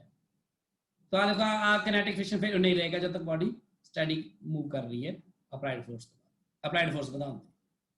ਸੋ ਇਸੇ ਲਈ ਤੁਸੀਂ ਕੋਈ ਬਾਕਸ ਹੁੰਦਾ ਹੈ, ਕੋਈ ਜੇ ਕਿਸੇ ਮੰਨ ਲਓ ਆ ਸਰਫੇਸ ਦੇ ਉੱਪਰ ਕੋਈ ਬਾਕਸ ਰੱਖਿਆ, ਉਹਨੂੰ ਬਾਕਸ ਨੂੰ ਧੱਕਾ ਮਾਰ ਕੇ ਸਟਾਰਟ ਕਰਨਾ ਔਖਾ ਹੈ, ਪਰ ਜੇ ਉਹ ਮੋਸ਼ਨ 'ਚ ਆ ਗਿਆ ਇੱਕ ਵਾਰੀ ਤਾਂ ਉਹਨੂੰ ਮੋਸ਼ਨ 'ਚ ਰੱਖਣਾ ਸੌਖਾ ਹੈ। ਕਿਉਂਕਿ ਜੇ ਉਹ ਰੁਕ ਗਿਆ ਤਾਂ ਰੁਕਣ ਤੋਂ ਬਾਅਦ ਉਹਨੂੰ ਫੇਰ ਆ ਸਟੈਟਿਕ ਫ੍ਰਿਕਸ਼ਨ ਦੀ ਮੈਕਸਿਮਮ ਵੈਲਿਊ ਨੂੰ ਪਾਰ ਕਰਨ ਲਈ ਅਪਲਾਈਡ ਫੋਰਸ ਵਧਾਉਣਾ ਪੈਣਾ, ਤਾਂ ਕਿ ਉਸ ਤੋਂ ਬਾਅਦ ਫਿਰ ਉਹ ਮੋਸ਼ਨ 'ਚ ਆ ਜਾਵੇ ਤਾਂ ਫਿਰ ਇੰਨੇ ਫੋਰਸ ਨਾਲ ਆਪਣਾ ਅਪਲਾਈਡ ਫੋਰਸ ਨਾਲ ਸਰ ਜਾਏਗਾ, ਜਿਹਦੇ ਨਾਲ ਕਿ ਕਿਨੈਟਿਕ ਫ੍ਰਿਕਸ਼ਨ ਨੂੰ ਓਵਰਕਮ ਕੀਤਾ ਜਾ ਸਕੇ। ਸੋ ਬਹੁਤ ਬੇਸਿਕ ਗੱਲਾਂ ਨੇ, ਪਰ ਤੁਸੀਂ ਇਹ 'ਚ ਕੀ ਕਰਨਾ ਹੈ, ਹੁਣ ਲਿਖਣਾ ਕੀ ਹੈ। ਤੁਸੀਂ ਇੱਕ ਤਾਂ ਸਟੈਟਿਕ ਫ੍ਰਿਕਸ਼ਨ ਦੀ ਡੈਫੀਨੇਸ਼ਨ ਲਿਖਣੀ ਹੈ, ਫਿਰ ਤੁਸੀਂ ਇਹਦੀ ਮੈਕਸਿਮਮ ਵੈਲਿਊ ਦੀ ਲਿਖਣੀ ਜਿਹਨੂੰ ਲਿਮਿਟਿੰਗ ਫ੍ਰਿਕਸ਼ਨ ਕਹਿੰਦੇ ਆ। ਆ ਦੋਨੋਂ ਇੱਕੋ ਕੈਟੇਗਰੀ 'ਚ ਨੇ। ਫਿਰ ਆਉਂਦੀ ਹੈ ਕਿਨੈਟਿਕ friction, that ਕਿਨੈਟਿਕ friction the we definition ਇਹ ਲਿਖਣੀ। ਆ ਤਿੰਨੋਂ ਡੈਫੀਨੇਸ਼ਨਸ ਤੁਹਾਡੀਆਂ ਨੋਟਸ 'ਚ ਹੋਣੀ ਚਾਹੀਦੀਆਂ ਨੇ ਤੇ ਤੁਹਾਨੂੰ ਲਿਖਣੀਆਂ ਆਉਣੀ ਚਾਹੀਦੀਆਂ ਨੇ ਪੇਪਰ ਵਿੱਚ, ਟੈਸਟ ਵਿੱਚ। ਉਸ ਤੋਂ ਬਾਅਦ ਤੁਸੀਂ ਆ ਗ੍ਰਾਫ ਜ਼ਰੂਰ ਬਣਾ ਕੇ ਸ਼ੋਅ ਕਰਨਾ ਹੈ ਤਾਂ ਕਿ ਪਤਾ ਲੱਗੇ ਤੁਹਾਨੂੰ ਕਿ ਕਿਵੇਂ ਉਹ ਵੇਰੀ ਕਰਦੇ।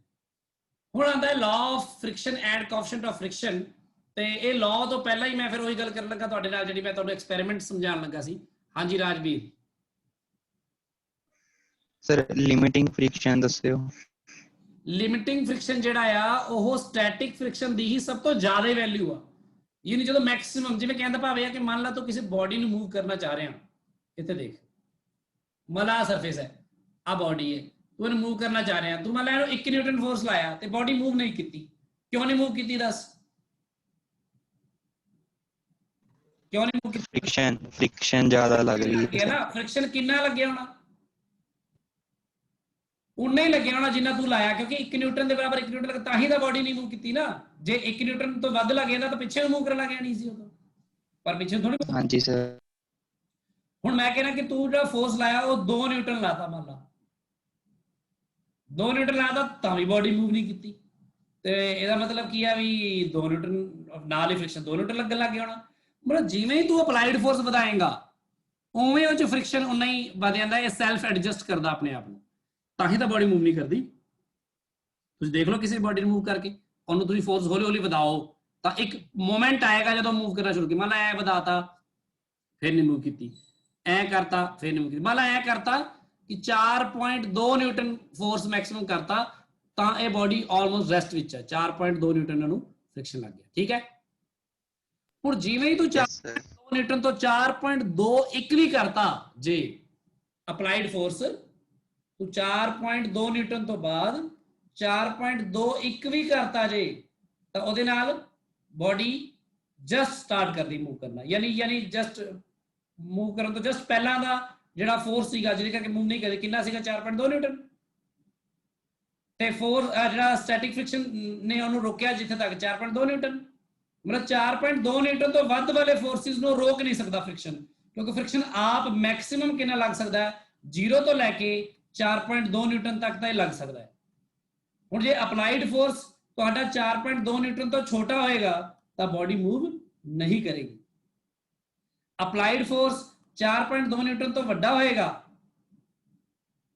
ਤਾਂ ਬੋਡੀ ਮੂਵ ਕਰੇਗੀ। ਤਾਂ ਆ ਜਿਹੜਾ 4.2 ਨਿਊਟਨ ਹੈ, ਜਿਹੜਾ maximum value of static friction ਉਹ ਬੋਡੀਜ਼ ਦੇ ਵਿੱਚ ਸਰਫੇਸ ਦੇ ਵਿੱਚ ਆ ਸਕਦਾ ਸੀ, ਉਹਨੂੰ ਕੀ ਬੋਲਦੇ ਆ? limiting friction. Limiting friction. So limiting friction ਕੀ ਹੈ basically the maximum value of static friction is called limiting friction. ਠੀਕ ਹੈ ਗੱਲ। ਤੇ kinetic friction ਜਿਹੜਾ ਹੁੰਦਾ ਉਹ limiting friction ਤੋਂ ਥੋੜਾ ਜਿਹਾ ਘਟ ਜਾਂਦਾ ਕਿਉਂਕਿ ਜਿਵੇਂ ਬੋਡੀ ਮੂਵ ਕਰਦੀ ਸਟਾਰਟ ਕਰਨਾ ਤਾਂ ਉਹਨਾਂ ਦੇ ਵਿੱਚ ਸਰਫੇਸਿਸ ਵਿੱਚ ਆਪਸ ਵਿੱਚ ਜਿਹੜਾ ਫ੍ਰਿਕਸ਼ਨ ਹੈ ਉਹ ਘਟਦਾ ਆ, ਉਸ ਨੂੰ ਮੋਸ਼ਨ 'ਚ ਰੱਖਣਾ ਉਹਨੂੰ ਸੌਖਾ ਹੈ। ਹੁਣ ਮੈਂ ਆਣਾ ਇਸ ਐਕਸਪੈਰੀਮੈਂਟ ਤੇ ਮੈਂ ਇੱਥੇ ਕੀ ਸਾਬਤ ਕਰਨਾ ਚਾਹੁੰਦਾ ਸੀ, ਕਿਉਂਕਿ ਕਈ ਵਾਰ ਆਪਣੇ ਦਿਮਾਗ 'ਚ ਵੀ ਇਹ ਗੱਲ ਆਉਂਦੀ ਆ, ਆਪਾਂ ਨੂੰ ਐਂ ਲੱਗਦਾ ਵੀ ਆ ਕਿ ਅਸਲ ਵਿੱਚ ਦੋ ਸਰਫੇਸਿਸ ਕੰਟੈਕਟ 'ਚ ਹੁੰਦੇ ਨੇ ਤਾਂ ਆਪਸ 'ਚ ਰਗੜ ਖਾਂਦੇ ਨੇ ਤੇ ਉਹਦੇ ਕਰਕੇ ਇਹ 'ਚ ਫ੍ਰਿਕਸ਼ਨ ਹੁੰਦਾ ਹੈ ਹਮੇਸ਼ਾ। ਤਾਂ ਉਹ ਕਹਿੰਦੇ ਠੀਕ ਹੈ ਫਿਰ ਆਪਾਂ ਇਹ ਕਰਦੇ ਆ, ਮੰਨ ਲਓ ਆ ਮਾਸ m ਹੈ ਤੇ ਫ੍ਰਿਕਸ਼ਨ ਨੂੰ ਕਿਵੇਂ ਮਾਪਿਆ ਜਾਵੇ, ਕਿਉਂਕਿ ਮਾਪਣਾ ਤਾਂ ਹੈ ਨਾ, ਹੁਣ ਕਿਵੇਂ ਮਾਪਾਂਗੇ ਫ੍ਰਿਕਸ਼ਨ, ਪਤਾ ਕਿਵੇਂ ਲੱਗੂ ਇੰਨਾ ਫ੍ਰਿਕਸ਼ਨ ਲੱਗਦਾ ਹੈ ਬੋਡੀ ਜਾਂ ਇਸ ਸਰਫੇਸ ਦੇ ਵਿੱਚ। ਆਪਾਂ ਜਿਹੜੇ ਸਰਫੇਸ ਦਾ ਪਤਾ ਕਰਨਾ ਹੈ ਆਪਾਂ ਉਸ ਸਰਫੇਸ ਨੂੰ ਇੱਥੇ ਰੱਖਾਂਗੇ ਨੀਚੇ ਤੇ ਉਸ ਸਰਫੇਸ ਦੇ ਉੱਪਰ ਰੱਖ ਦਾਂਗੇ ਉਸ ਬੋਡੀ ਨੂੰ ਜਿਹਦਾ ਆਪਾਂ ਪਤਾ ਕਰਨਾ ਹੈ ਕਿ ਫ੍ਰਿਕਸ਼ਨ ਕਿੰਨਾ ਐਕਟ ਕਰ ਰਿਹਾ ਉਸ ਤੇ। ਉਸ ਤੋਂ ਬਾਅਦ ਆਪਾਂ ਕੀ ਕਰਾਂਗੇ, ਇਸ ਬੋਡੀ ਨੂੰ ਇੱਕ ਥ੍ਰੈਡ ਦੇ ਨਾਲ ਬੰਨਾਂਗੇ ਤੇ ਉਸ ਥ੍ਰੈਡ ਨੂੰ ਇਸ ਫ੍ਰਿਕਸ਼ਨਲੈਸ ਜਾਂ ਆਲਮੋਸਟ ਫ੍ਰਿਕਸ਼ਨਲੈਸ ਪੁਲੀ ਦੇ ਉੱਪਰੋਂ ਪਾਸ ਕਰਾਵਾਂਗੇ ਤੇ ਨੀਚੇ ਇੱਥੇ ਆਪਾਂ ਕੀ ਕਰਾਂਗੇ, ਇੱਕ ਪੈਨ ਜਿਹਾ ਇੱਥੇ ਆਪਾਂ ਅਟੈਚ ਕਰ ਦਾਂਗੇ ਇਹਦੇ ਨਾਲ ਪੈਨ, ਜਿਸ ਪੈਨ ਦਾ weight ਆਪਾਂ ਨੂੰ ਪਹਿਲੇ ਪਤਾ ਹੋਵੇ, ਯਾਨੀ ਕਿ ਬਾਅਦ ਜਿਹੜਾ weight ਪਾਵਾਂਗੇ ਉਹ ਨਾਲ ਮੇਲ ਕਰੇ। ਥ੍ਰੈਡ ਆਪਣਾ ਆਲਮੋਸਟ weightless ਹੈ। ਹੁਣ ਆਪਾਂ ਕੀ ਕਰਾਂਗੇ, ਆਪਾਂ ਇਸ ਪੈਨ ਦੇ ਵਿੱਚ ਹੁਣ ਦੇਖੋ ਤੁਹਾਨੂੰ ਪਤਾ ਇੱਥੇ ਟੈਂਸ਼ਨ ਐਕਟ ਕਰੇਗੀ ਜੇ ਕੁਝ ਪਾਵਾਂਗੇ ਇਹ 'ਚ ਤਾਂ ਉਹੀ ਟੈਂਸ਼ਨ ਇਹਨੂੰ ਖਿੱਚੇਗੀ ਵੀ, ਹਨਾ। ਤਾਂ ਹੁਣ ਆਪਾਂ ਇਸ ਪੈਨ ਦੇ ਵਿੱਚ ਮੰਨ ਲਓ 100 ਗ੍ਰਾਮ ਦਾ ਕੁਝ ਇੱਕ ਵੱਟਾ ਪਾ ਦਾਂ, 100 ਗ੍ਰਾਮ ਦਾ, ਜਾਂ ਆਪਾਂ ਲੋਕ ਕੋਈ ਬਹੁਤ ਵੱਡੀ ਬੋਡੀ ਆਪਾਂ ਕਿਲੋਗ੍ਰਾਮ 'ਚ ਹੀ ਕਰੀਏ ਕੰਮ, ਕਾਹਨੂੰ ਐਵੇਂ ਇਸ ਚੀਜ਼ ਦੀ ਟੈਨਸ਼ਨ 'ਚ ਪਾਣਾ ਤੁਹਾਨੂੰ, ਮੈਂ ਬਸ ਮੇਨ ਗੱਲ ਹੀ ਸਮਝਾਣੀ ਤੁਹਾਨੂੰ। ਤੇ ਆਹ ਪੈਨ ਦੇ ਵਿੱਚ ਮੰਨ ਲਓ ਆਪਾਂ 1 ਕਿਲੋਗ੍ਰਾਮ ਦਾ ਵੱਟਾ ਪਾ ਦਾਂ। ਹੁਣ 1 ਕਿਲੋਗ੍ਰਾਮ ਦਾ ਵੱਟਾ ਜੇ ਪਾ ਦੋਗੇ ਤੇ ਮੰਨ ਲਓ ਜੀ ਦੀ ਵੈਲਿਊ ਤੁਸੀਂ 10 ਲੈ ਲਓ ਫਿਲਹਾਲ, ਤਾਂ ਦੱਸੋ ਉਹਦਾ weight ਕਿੰਨਾ ਹੋਏਗਾ ਫਿਰ ਨੀਚੇ ਨੂੰ, 10 ਨਿਊਟਨ 10 ਨਿਊਟਨ, ਹਨਾ। ਤੇ ਟੈਂਸ਼ਨ ਕਿੰਨੀ ਹੋਏਗੀ ਫਿਰ, ਇਹ ਟੈਂਸ਼ਨ ਤੇ ਉਹ ਬਰਾਬਰ ਹੋਏ ਕਿਉਂਕਿ ਮੂਵ ਨਹੀਂ ਕਰ ਰਹੇ, ਰੈਸਟ ਵਿੱਚ ਹੀ ਹੈ ਹਲੇ, ਇਹ ਰੈਸਟ ਵਿੱਚ ਹੈ।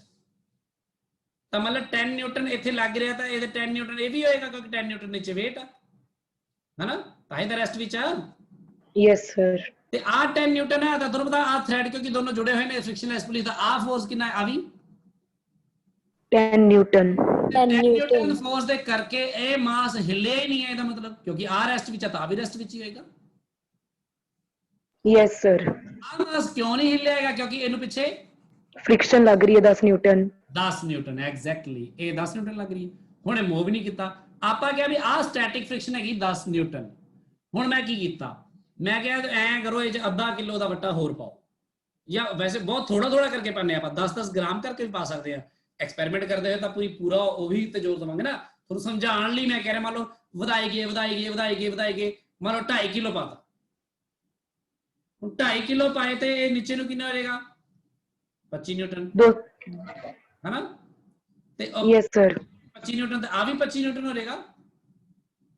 ਤੇ ਇਹ ਬੋਡੀ ਰੈਸਟ ਤੇ ਕੀਤੀ ਹੈ, ਇਹਦਾ ਮਤਲਬ ਆ ਕੀ ਹੈ, ਫ੍ਰਿਕਸ਼ਨ ਕਿੰਨਾ ਲੱਗ ਰਿਹਾ, 25 ਨਿਊਟਨ। ਹੁਣ ਜਿਵੇਂ ਹੀ ਆਪਾਂ ਇਹਨੂੰ 2.5 ਕਿਲੋ ਤੋਂ ਬਾਅਦ 2 ਗ੍ਰਾਮ ਵੀ ਇਹ 'ਚ ਪਾਇਆ, ਜੇ 1 ਗ੍ਰਾਮ ਵੀ ਪਾਇਆ, 1 ਗ੍ਰਾਮ ਸਿਰਫ ਜਾਂ 10 ਗ੍ਰਾਮ ਬਹੁਤ ਥੋੜਾ ਜਿਹਾ ਪਾਇਆ, ਆਪਾਂ ਦੇਖਿਆ ਕਿ ਜਸਟ ਸਟਾਰਟ ਕਰਦਾ ਮੂਵ ਕਰਨਾ, ਇਹਦਾ ਮਤਲਬ ਫ੍ਰਿਕਸ਼ਨ ਦੀ ਜਿਹੜੀ ਮੈਕਸਿਮਮ ਵੈਲਿਊ ਹੈ 25 ਨਿਊਟਨ ਹੀ ਹੈ ਜਿਹੜੀ ਉਹ ਅਟੇਨ ਕਰ ਚੁੱਕਾ ਸੀ।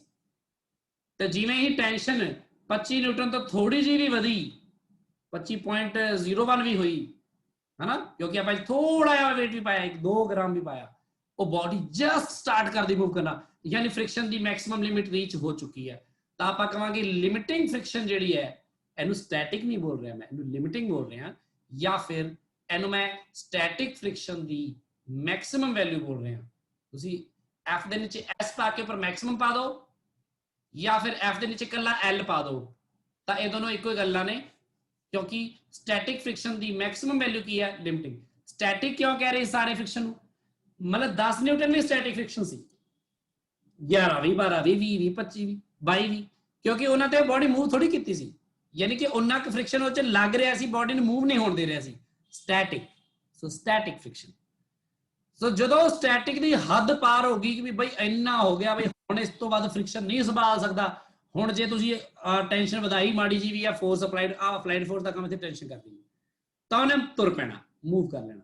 ਤਾਂ ਇੱਥੋਂ ਸਾਨੂੰ ਪਤਾ ਲੱਗਦਾ ਹੈ ਕਿ ਜਿਹੜੀ ਆ ਟੈਂਸ਼ਨ ਹੈ ਜਿਹੜੀ ਕਿ ਇਹਦੇ ਬਰਾਬਰ ਹੈ ਜਿਹੜੀ ਕਿ ਇਹਦੇ weight ਦੇ ਬਰਾਬਰ ਹੈ। ਦੇਖੋ ਇੱਥੋਂ ਆਪਾਂ ਨੂੰ ਪਤਾ ਲੱਗ ਰਿਹਾ ਕਿ ਆਹ ਕਿੰਨੀ ਹੈ ਤੇ ਆਹ ਕਿੰਨੀ ਹੈ ਤੇ ਆਹ ਕਿੰਨਾ ਹੈ। ਦੇਖੋ ਸਾਰੀਆਂ ਗੱਲਾਂ ਬਰਾਬਰ ਨੇ ਸਟੈਟਿਕ ਦੇ ਵਿੱਚ। ਕਿੰਨਾ ਵਧੀਆ ਐਕਸਪੈਰੀਮੈਂਟ ਹੋ ਗਿਆ। ਐਕਸਪੈਰੀਮੈਂਟ ਨਾਲ ਆਪਾਂ ਫ੍ਰਿਕਸ਼ਨ ਪਤਾ ਕਰ ਸਕਦੇ ਹਾਂ ਜਿਹਨੂੰ ਕਹਿੰਦੇ ਆ ਲਿਮਿਟਿੰਗ ਫ੍ਰਿਕਸ਼ਨ। ਇਹ भी तो कोई प्रॉब्लम नहीं। हाँ जी वैभव पूछो। सर जैसे बॉडी में मास m लिया सर, जो फ्रिक्शन फोर्स है इस पे डिपेंड करेगी मास m पे? जैसे किसी बॉडी का मास m लिया आपने, हाँ यस सर, जैसे यही बॉडी सर इस पे से डिपेंडेंट फ्रिक्शन फोर्स तो नहीं होगी सर? नहीं, अब यहाँ पर तो यही है ना कि ये जो मास m है ना, अगर मैं पहली बात तो सबसे इंपॉर्टेंट बात क्या है यहाँ पर कि ये बॉडी इस टाइम रेस्ट पे है, तो ये बात कर रहा हूँ सिर्फ फिलहाल। आप इस बॉडी को अगर मूव, क्योंकि अगर मास की बात करोगे तो मास इसका वेट है बेसिकली, ये नीचे को एक्ट कर रहा है। Yes sir. और ये इस वेट का एक भी कंपोनेंट इस दिशा में हो ही नहीं सकता, वेक्टर फॉर्म में आप जानते हो। Yes sir. अगर होने से यानी इस वेट ने इस बॉडी को ना तो हॉरिजॉन्टल मोशन एंटर करना है, ना रोकना है, ना उसको उधर भेजना है। इस वेट का कोई रोल नहीं रहेगा और यहाँ एक नॉर्मल रिएक्शन भी एक्ट करेगी। ये आप नॉर्मल रिएक्शन और वेट एक दूसरे के बराबर होंगे, एक दूसरे के बराबर होंगे, कैंसिल करेंगे। तो बेसिकली इस बॉडी का मोशन इधर जो होगा वो सिर्फ और सिर्फ इसके ये फ्रिक्शन पे से इफेक्ट होगा या अप्लाइड टेंशन से इफेक्ट होगा। ये दोनों से इफेक्ट नहीं होगा क्योंकि बॉडी ना वर्टिकली ऊपर जा रही है ना नीचे आ रही है, वो हॉरिजॉन्टल मोशन में हम लाने की कोशिश कर रहे हैं उसे। सर फिर सर जैसे हम कोई लाइट ऑब्जेक्ट है सर, हाँ, मींस काफी कम वेट है सर उसका, सर हम उसको जैसे 25 kg के उससे हैंग करते हैं सर, वो तो इजीली गिर जाएगा। हाँ एग्जैक्टली मैं वही एक्सपेरिमेंट में आगे बढ़ रहा हूँ अभी। मैंने अभी स्टार्ट किया, आपने पहले से पकड़ ली वो बात, बहुत अच्छी पकड़ ली। यही तो कॉमन सेंस होती है ना कि कॉमन सेंस से आप उस बात को समझो कि अगर ये मास m नहीं होगा, m से आधा होगा, तो क्या वो 25 न्यूटन की टेंशन को जैसे इसने बर्दाश्त कर लिया वो नहीं कर पाई। Yes sir. वो थोड़ी बर्दाश्त करेगा, वो तो 12 या 12.5 या शायद 15 न्यूटन पे चल पड़े वो। Yes sir. मैं तो सिर्फ आपको ये बता रहा हूँ कि क्या हम इन चीजों को पूरी तरह से अच्छी तरह से कैलकुलेट करने के लिए क्या हम यहाँ पर कोई ऐसा एक्सपेरिमेंट सेटअप सोच सकते हैं जिससे मैं पता लग जाए, वो मैं अभी आपके सामने ये कर रहा हूँ। और बात को मैं आपके दिमाग से निकालना चाहता हूँ, उसके लिए मैं ये समझा रहा हूँ अभी। Okay sir. यस। देखो भी नेक्स्ट हुण मैं कह रहा हैं कि अच्छा ये मैं लिमिटिंग फ्रिक्शन की वैल्यू जी है इथों पता की जा सकती है जी कि इस वेट के ही बराबर होगी। 25 नहीं कहूंगा मैं, 25.1 तुर पी ना बॉडी, तो इट मीन मैक्सिमम यही है। This is the limiting friction और स्टैटिक फ्रिक्शन। राजवीर हुण समझ लगी गल? Yes sir. ठीक है ना गल? हुण मैं कह रहा कि अच्छा नाउ जिवें वैभव ने हुणे कहा जो गल, वो गल तो आप ऑब्वियसली टैकल करांगे, दैट इज ओके। बट कुछ लोग ये कह रहे ने कि भाई जेड़ा सरफेस ऑफ कॉन्टैक्ट है ना, दैट आल्सो मैटर्स। हुण एदा की मतलब है? वो बंदे कह रहे ने, कहने ऐ करो भी जेड़ी आ बॉडी है, ये बॉडी नूं तुसीं इस तरह रखिया है अगर, तां इहदा सरफेस ऑफ कॉन्टैक्ट आ रहा है ना, मास तो एम ही है ना देखो। पर जे बॉडी नूं कहते खड़ा कर दो, इस तरह कर दो, तो फिर ਉਹਦਾ सरफेस ऑफ कांटेक्ट घट जाएगा कि बढ़ जाएगा? घट जाएगा। पर मास घट जाएगा। पर मास सेम रहेगा। तो कहते ਇਹਦੇ ਨਾਲ शायद फ्रिक्शन घट लगना चाहिए है क्योंकि एरिया ऑफ कांटेक्ट घट हो जाएगा, तो घट कांटेक्ट ऑफ एरिया होगा तो फिर घट रगड़ लगेगी है ना आपस ਵਿੱਚ, ਤੇ ਫਿਰ ਜਿਹੜਾ पॉइंट ऑफ कांटेक्ट वाला मामला ਸੀਗਾ शायद ਉੱਤੇ डिपेंड करे फ्रिक्शन।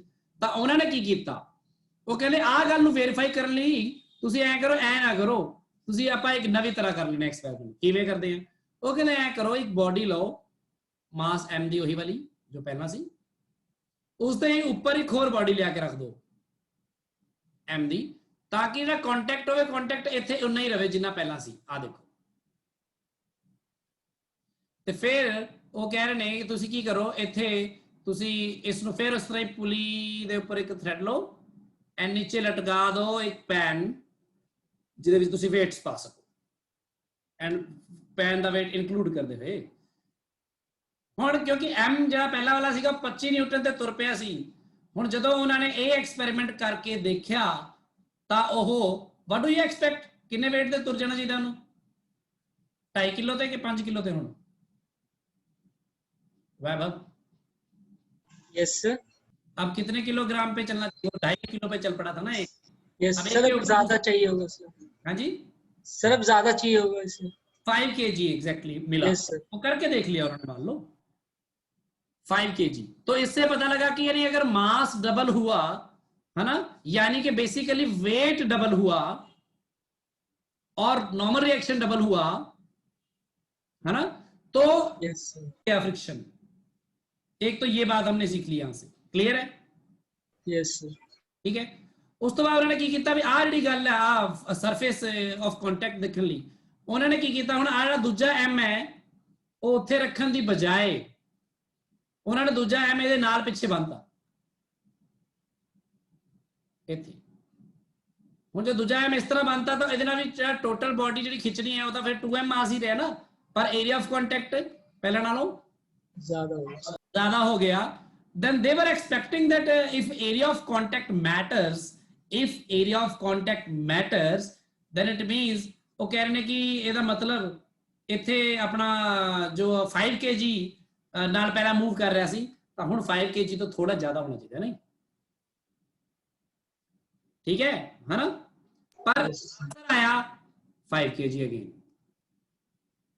ਇਸ ਦਾ ਮਤਲਬ ਚਾਹੇ ਇਸ ਨੂੰ ਇੱਥੇ ਪਿੱਛੇ ਰੱਖ ਦੋ ਜਾਂ ਇਹਦੇ ਉੱਪਰ ਰੱਖ ਦੋ ਉਹ ਕਿੰਨੀ ਟੈਂਸ਼ਨ ਤੇ 50 ਨਿਊਟਨ ਤੇ ਹੀ ਉਹ ਮੂਵ ਕਰਨਾ ਜਸਟ ਸਟਾਰਟ ਕਰਦਾ ਹੈ not more than 50।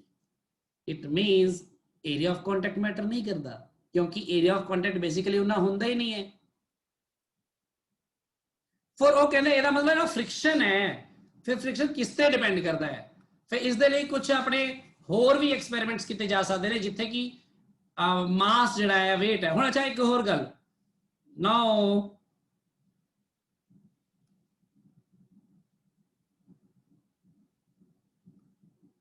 Vaibhav yes sir. Now you will answer me कि अगर इस तरह हो जाए दैट ये जो सरफेस है ये इस तरह हो जाए एंड बॉडी इस दे ऊपर पई होए एम मास दी ही यस जस्ट एक थॉट एक्सपेरिमेंट दी तरह ये पहले होए इस चीज ਨੂੰ then what do you think ਪਹਿਲਾ ਵਾਲਾ m mass 25 ਨਿਊਟਨ ਦੀ ਟੈਂਸ਼ਨ ਤੇ ਜਾਂ 2.5 ਕਿਲੋਗ੍ਰਾਮ weight ਪਾਏ ਤੇ ਤੁਰ ਪਿਆ ਸੀ ਨਾ just yes sir। now what should be done sir ਥੋੜਾ ਕੱਟ ਹੋ ਜੂਗਾ ਸਰ ਕੱਟ weight ਦੀ ਲੋਡ ਪੈਣੀ ਸਰ। ਹਾਂ ਘੱਟ weight ਦੀ ਲੋਡ ਪੈਣੀ ਹੈ ਠੀਕ ਹੈ yes sir। ਵੈਭਵ ਤੂੰ ਪੰਜਾਬੀ ਬੋਲਦਾ ਨਹੀਂ ਮੈਨੂੰ ਲੱਗਦਾ ਇੱਕਦਮ ਹੈ ਨਾ सर समझ लेता हूँ सर कभी कभार। अच्छा नहीं दोस्तों से बोलता हूँ सर। शुरू से कहाँ पे रहे हो सर मैं बर्थ तो सर चंडीगढ़ में ही हुआ है। अच्छा अच्छा चंडीगढ़ हिंदी ज्यादा चलती है ना यस सर। ਪਤਾ ਕਿਤੇ ਫੜੇ ਜਾਂਦੇ ਆ ਜਿਹੜੇ ਹਿੰਦੀ ਭਾਸ਼ੀ ਆ ਇੱਕ ਅੱਗੇ ਤੇ ਫੜੇ ਜਾਂਦੇ ਆ ਇੱਕ ਢੱਡੇ ਤੇ ਫੜੇ ਤੇ ਹੋਰ ਇਦਾਂ ਦੇ ਕੋਈ ਹੋਰ ਵੀ ਸ਼ਬਦ ਹੈਗੇ ਨੇ ਜਿੱਥੇ ਫੜੇ ਜਾਂਦੇ ਆ ਜਿਵੇਂ ਢੋਲ ਨੂੰ ਜਿਹੜਾ ਬੰਦਾ ਨਹੀਂ ਬੋਲਦਾ ਉਹ ਬੋਲਦੇ ਆ ਢੋਲ ਢੋਲ ਵੀ ਬੋਲ ਦਿੰਦੇ ਆ ਇਹ ਘੱਟ ਨੂੰ ਕੱਟ ਬੋਲ ਦਿੰਦੇ ਆ ਚਲੋ ਓਕੇ ਕੋਈ ਨਹੀਂ ਹੌਲੀ ਹੌਲੀ ਤੈਨੂੰ ਸਿਖਾ ਦਾਂਗੇ ਦੇਖੀ ਤੈਨੂੰ ਢੋਲ ਬੋਲਣਾ ਲਾ ਦੇਣਾ 2 ਸਾਲ ਭਾਈ ਇੰਜ ਜਾ ਕੇ ਪੰਜਾਬੀ ਬੋਲਿਓ ਉੱਥੇ ਫਿਰ ਆ ਦੇਖੋ ਬਈ ਆ 25 ਨਿਊਟਨ ਤੋਂ ਕੱਟ ਲੈ ਇਹਦੇ ਇੱਥੇ ਕੀ ਫਰਕ ਪਏਗਾ ਕਹਿੰਦੇ weight ਤਾਂ ਉਨਾ ਹੀ ਹੈ ਹਲੇ ਵੀ ਗ੍ਰੈਵਿਟੇਸ਼ਨਲ ਫੋਰਸ ਪ੍ਰੋਬਲਮ ਕੀ ਹੋਈ ਉਹ ਕਹਿੰਦੇ weight ਤਾਂ ਕਹਿੰਦੇ ਉਨਾ ਹੀ ਹੈ ਡਾਊਨਵਰਡ ਹੈ ਨਾ ਯੈਸ ਸਰ ਜਿਵੇਂ ਕਿਉਂਕਿ ਆ ਇੱਥੇ ਇੱਕ ਐਂਗਲ ਥੀਟਾ ਤੇ ਇਨਕਲਾਈਨ ਕਰ ਦਿੱਤਾ ਗਿਆ ਹੈ ਸੋ ਇਸ ਲਈ ਇੱਥੇ ਇਨਕਲਿਨੇਸ਼ਨ ਆ ਸਰਫੇਸ ਤੋਂ ਨਾਰਮਲ ਇਧਰ ਨੂੰ ਹੋਏਗੀ ਤਾਂ ਬੇਸਿਕਲੀ weight ਦਾ ਇੱਕ ਕੰਪੋਨੈਂਟ ਹੈ ਜਿਹੜਾ ਇਸ ਡਾਇਰੈਕਸ਼ਨ ਚ ਐਕਟ ਕਰ ਰਿਹਾ ਉਹ ਘਟ ਗਿਆ ਤਾਂ ਉਹਦੇ ਕਰਕੇ ਨਾਰਮਲ ਰਿਐਕਸ਼ਨ ਘਟ ਗਈ ਹੈ ਸਰਫੇਸ ਤੇ ਜੋ ਮਿਲਦੀ ਹੈ ਸਰਫੇਸ ਤੇ ਨਾਰਮਲ ਰਿਐਕਸ਼ਨ ਉਹਦੇ ਕਰਕੇ ਕਹਿੰਦੇ ਫ੍ਰਿਕਸ਼ਨ ਘਟ ਗਿਆ ਹੈ ਸੋ ਉਹ ਲੈਸ ਦੈਨ 25 ਨਿਊਟਨ ਤੇ ਸਰ ਜੇਗਾ ਆਪਣਾ ਸੋ ਇੱਥੋਂ ਸਾਰੀ ਚੀਜ਼ ਤੋਂ ਕੀ ਕਨਕਲੂਡ ਕੀਤਾ ਗਿਆ now I am just giving you the conclusion simple conclusion ਦੇ ਰਿਹਾ ਮੈਂ ਤੁਹਾਨੂੰ ਕਿ ਫ੍ਰਿਕਸ਼ਨ ਦਾ सब तो बेसिक लॉ ही है दैट फ्रिक्शन, ऑब्वियसली मैं लिमिटिंग फ्रिक्शन की गल कर रहा, नहीं तो विचकार स्टैटिक तो बहुत सारी वैल्यूज हो सकती है ना. So I am just, if I am talking about friction, just take it as the limiting friction. So whether I am writing L or not, I am writing F S maximum or not, I am just writing F, then take it as the limiting friction. Okay, the maximum value that it can bear before just start moving. So friction is directly proportional to what? The normal reaction offered by the body, है ना, और the normal reaction जो उस surface तो उस body में मिलती है. So friction is directly proportional to reaction and friction is equal to the proportionality constant mu something mu into R, and this mu is called the coefficient of you can say limiting friction. And sometimes ਅਸੀਂ ਇਸ ਗੱਲ 'ਚ ਨਾ tension ਨਹੀਂ ਲੈਂਦੇ ਕਿਉਂਕਿ ਸਾਡੇ ਲਈ ਉਹ ਫ੍ਰਿਕਸ਼ਨ ਹੀ ਹੁੰਦਾ ਹੈ, ਬਸ ਲਿਮਿਟਿੰਗ ਵੀ ਨਹੀਂ ਲਿਖਦੇ ਔਰ ਲਿਖਿਆ ਵੀ ਹੋ ਸਕਦਾ ਹੈ. So limit, so coefficient of limiting friction. So limiting friction ਦੇ ਲਈ ਇਹੀ ਗੱਲ ਵੈਲਿਡ ਹੈ, ਇਹੀ ਗੱਲ ਕਿਨੈਟਿਕ ਫ੍ਰਿਕਸ਼ਨ ਲਈ ਵੀ ਵੈਲਿਡ ਹੈ. So similarly kinetic friction Fk is directly proportional to again normal reaction, and the kinetic friction is equal to mu k into r, where mu k is called coefficient of kinetic friction. So this mu is basically the measure of the friction, and this r also, and r जो है वो depend करता है कि surface कितना inclined है और declined है और horizontal है और vertical है और what is that, है ना, जो अपन देखेंगे हम. So this is the law of friction. The main law of friction is this, and the surface of contact ਜਿਹੜਾ कितना area of contact ਤੇ depend नहीं करता है, पर ਇਹ ਅੱਗੇ ਫਿਰ ਜਿਹੜਾ mu किस ਤੇ depend करता है, म्यू डिपेंड करता है द सरफेस ਤੇ ਕਿ ਕਿੰਨਾ ਪੋਲਿਸ਼ਡ ਹੈ ਜਾਂ ਕਿੰਨਾ ਨਹੀਂ ਪੋਲਿਸ਼ਡ. ਹੁਣ ਜਿਵੇਂ ਹੋ ਸਕਦਾ ਕਿ ਉਹ 25 ਨਿਊਟਨ ਦਾ ਉਹ ਆਇਆ ਸੀ ਉਹ ਸਰਫੇਸ ਦਾ, ਜੋ ਹੁਣੀ ਮੈਂ ਡਾਇਗਰਾਮ ਬਣਾ ਰਿਹਾ ਸੀ ਪਿੱਛੇ ਦੇ ਨੇ ਇੱਥੇ ਭਾਈ ਜੀ, ਨਹੀਂ ਆ ਨਹੀਂ ਸੀ ਸ਼ਾਇਦ ਮੈਂ ਮਟੇਤਾ 25 ਨਿਊਟਨ ਉੱਥੇ ਆ ਰਿਹਾ ਸੀ. ਮੈਂ ਕਹਿੰਦਾ ਤੁਸੀਂ ਮੰਨ ਲਓ ਬੋਡੀ ਨੂੰ ਚੱਕੋ, ਬੋਡੀ ਦੇ ਨੀਚੋਂ ਪੋਲਿਸ਼ ਕਰ ਦਿਓ ਤੇ ਬੋਡੀ ਦੇ ਜਿਸ ਸਰਫੇਸ ਤੇ ਉਸ ਸਰਫੇਸ ਨੂੰ ਬਹੁਤ ਅੱਛੀ ਤਰ੍ਹਾਂ ਪੋਲਿਸ਼ ਕਰ ਦਿਓ, ਪ੍ਰੋਪਰਲੀ ਪੋਲਿਸ਼ ਕਰ ਦਿਓ, ਦੈਨ ਹੋ ਸਕਦਾ 25 ਤੋਂ ਘੱਟ ਹੀ ਹੋ ਜਾਵੇ ਫਿਰ, ਹੈ ਨਾ. इट भी क्यों कट हो जाएगा कि नॉर्मल रिएक्शन कट गई? नो, नॉर्मल रिएक्शन तो नहीं रहेगी. सरफेस चाहे पॉलिश्ड है चाहे रफ है, उसकी नॉर्मल रिएक्शन तो नहीं रहेगी ना, वो वेट तो नहीं रहेगा. द थिंग इज ਇਹਦੇ ਵਿੱਚ ਪੋਲਿਸ਼ਿੰਗ ਕਰ ਦਿੱਤੀ ਗਈ ਹੈ ਸਰਫੇਸ ਦੀ ਐਂਡ ਬੋਡੀ ਦੀ, ਤਾਂ ਉਹਨਾਂ ਵਿੱਚ ਆਪਸ ਵਿੱਚ ਜਿਹੜਾ ਫੈਕਟਰ ਘਟ ਗਿਆ, ਉਹ ਕੀ ਘਟ ਗਿਆ ਹੁੰਦਾ ਹੈ ਫਿਰ ਪੋਲਿਸ਼ ਕਰਨ ਤੇ? ਕੋਐਫੀਸ਼ੀਐਂਟ ਆਫ ਦਾ फ्रिक्शन, और लिमिटिंग फ्रिक्शन और किनेटिक फ्रिक्शन. सो कोएफिशिएंट ਜਿਹੜਾ ਹੈ ਉਹ ਪੋਲਿਸ਼ਿੰਗ ਤੇ ਸਰਫੇਸ ਦੇ ਖੁਰਦਰੇ ਹੋਣ ਤੇ ਜਾਂ ਉਬੜ ਖਾਬੜ ਹੋਣ ਤੇ ਜਾਂ ਪਲੇਨ ਹੋਣ ਤੇ ਇਹਨਾਂ ਚੀਜ਼ਾਂ ਤੇ ਡਿਪੈਂਡ ਕਰਦਾ ਹੈ, ਐਂਡ ਨੇਚਰ ਆਫ ਮਟੀਰੀਅਲਸ ਤੇ ਵੀ. ਜਿਵੇਂ ਕਿ ਉਹੀ ਬੋਡੀ ਉਨੇ ਹੀ ਮਾਸ ਦੀ, ਲੱਕੜ ਦੀ ਹੈ ਜਾਂ ਸਟੀਲ ਦੀ ਹੈ ਜਾਂ ਗਲਾਸ ਦੀ ਹੈ ਜਾਂ ਪਲਾਸਟਿਕ ਦੀ ਹੈ, ਇਸ ਗੱਲ ਤੇ ਵੀ ਡਿਪੈਂਡ ਕਰੇਗਾ ਕਿਉਂਕਿ ਸਰਫੇਸਿਸ ਦਾ ਆਪਸ ਵਿੱਚ ਜਿਹੜੇ ਮੋਲੀਕੂਲਰ ਫੋਰਸਿਸ ਨੇ ਉਹ ਅਲੱਗ-ਅਲੱਗ ਹੋ ਸਕਦੇ ਨੇ. ਸੋ ਫ੍ਰਿਕਸ਼ਨ ਇਸ ਚੀਜ਼ ਤੋਂ ਨਿਰਧਾਰਿਤ ਹੁੰਦਾ ਹੈ ਕੋਈ ਵੀ ਦੋ ਸਰਫੇਸਿਸ ਦਾ. ਸੋ ਅਗਰ ਤੁਹਾਨੂੰ ਕੋਈ ਕੁਐਸਚਨ ਦਿੱਤਾ ਹੈ ਪੇਪਰ ਦੇ ਵਿੱਚ ਤੇ ਪੇਪਰ ਵਿੱਚ ਤੁਸੀਂ ਫ੍ਰਿਕਸ਼ਨ ਕੈਲਕੂਲੇਟ ਕਰਨਾ ਹੈ, then r you can calculate very easily. r ਤੁਹਾਡੇ ਲਈ ਕੋਈ ਬਹੁਤ ਵੱਡੀ ਗੱਲ ਨਹੀਂ ਹੈ ਕੈਲਕੂਲੇਟ ਕਰਨਾ. ਲਾਜ਼ ਆਫ ਮੋਸ਼ਨ ਚ ਪਹਿਲਾ ਪਾਰਟ ਚ ਆਈ ਸਿੱਖਦੇ ਰਹੇ, ਪਰ ਮਿਊ ਕੈਲਕੂਲੇਟ ਕਰਨਾ ਜਿਹੜਾ ਹੋਏਗਾ ਉਹ ਜ਼ਰੂਰੀ ਹੋਏਗਾ ਜਾਂ ਮਿਊ ਗਿਵਨ ਹੋਏਗਾ so that ਤੁਸੀਂ ਫ੍ਰਿਕਸ਼ਨ ਕੈਲਕੂਲੇਟ ਕਰ ਸਕੋ. this is the law. so friction is equal to mu times r. now ਆਪਾਂ ਅੱਗੇ ਰੀਡ ਕਰਦੇ ਹਾਂ ਥੋੜੀ ਜੀ ਹੋਰ ਚੀਜ਼ਾਂ, ਫਿਰ ਆਪਾਂ ਆਨੇ ਆ ਕੁਐਸਚਨਸ ਤੇ. So these are the laws of friction now. And laws of friction ਤੁਹਾਨੂੰ ਲਿਖਣੇ ਆਣੇ ਚਾਹੀਦੇ ਆ, ਇਹ ਚੰਗੀ ਤਰ੍ਹਾਂ ਇਹਨੂੰ ਲਿਖ ਲਿਓ ਆਪਣੇ ਉਹਦੇ ਵਿੱਚ. ਮੈਂ ਤਾਂ ਮੇਨਲੀ ਆਹ ਲਾਜ਼ ਨੂੰ ਹੀ ਮਤਲਬ ਹਾਈਲਾਈਟ ਕਰਤਾ ਤੁਹਾਡੇ ਸਾਹਮਣੇ ਕਿਉਂਕਿ ਆਹ ਦੇਖੋ s maximum proportional to r, so it is mu s into r, where mu s is called the coefficient of static friction or limiting friction, and then this mu s is f over r, so friction over normal reaction. So this is the case. And key ਹੁੰਦੇ ਨੇ laws. The limiting friction depends on the nature of surfaces in contact and their state of polish. ਇਹ ਤੇ depend ਕਰਦਾ ਹੈ. ਤੇ basically limiting friction ਕਿਉਂਕਿ ਤੁਸੀਂ ਲਿਖ ਰਹੇ ਹੋ ਨਾ mu is equal to mu times r, ਤਾਂ ਇਹ ਚ ਆਹ ਵਾਲਾ mu ਜਿਹੜਾ ਆ ਆਹ ਵਾਲੇ mu ਦੀ ਗੱਲ ਹੈ ਪਹਿਲੀ ਇਹ, ਕਿਉਂਕਿ mu ਜੇ ਇਨਕਰੀਜ਼ ਡਿਕਰੀਜ਼ ਹੋਏਗਾ ਤਾਂ ਇੱਥੇ ਫਰਕ ਪਏਗਾ.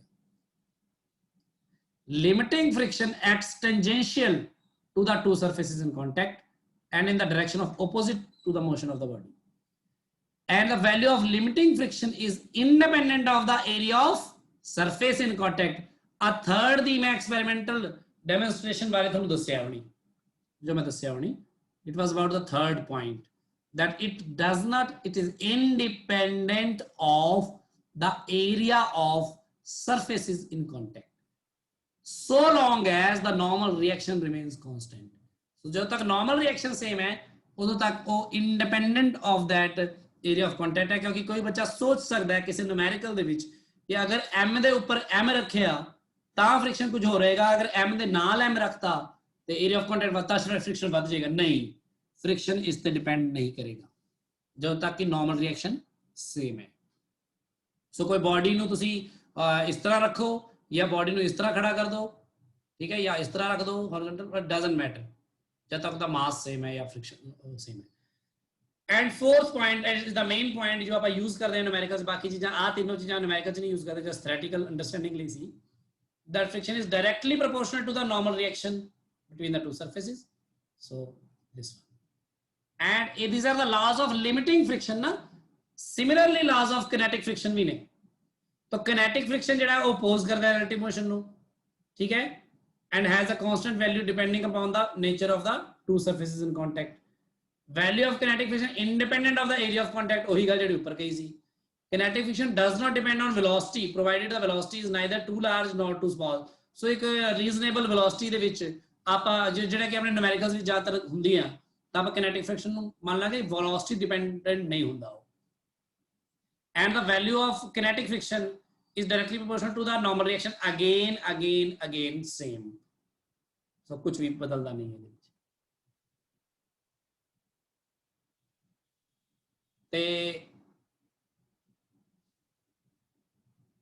सो आ भी वही है ਜਿਹੜਾ ਪਹਿਲਾਂ ਗੱਲ ਕੀਤੀ ਹੈ, ਤੇ kinetic friction ਜਿਹੜਾ ਹੈ ਥੋੜਾ ਜਿਹਾ ਘੱਟ ਹੁੰਦਾ ਹੈ limiting friction ਨਾਲੋਂ। ਸੋ ਇਸ ਲਈ kinetic friction ਦਾ ਜਿਹੜਾ ਉਹ ਹੈ coefficient of kinetic friction is less than the coefficient of static friction। ਇਹ ਚੀਜ਼ ਤੁਸੀਂ ਨੋਟ ਕਰ ਲੈਣੀ ਹੈ ਨੋਟਸ ਦੇ ਵਿੱਚ।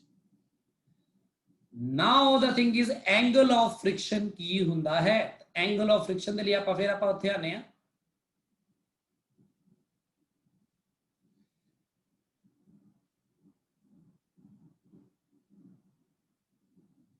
एंगल ऑफ फ्रिक्शन, उस दिन मैं बहुत तेजी नाल ये गल दसी सी, अज मैं आराम नाल दस रहा तुहानूं सारियां गल्लां, क्योंकि आपां नाल नाल लिख लिओ, इन्हूं नोट्स वगैरह विच बनाना शुरू कर दिओ। मैं अज पेज भी दूंगा बुक के पेजेस भी।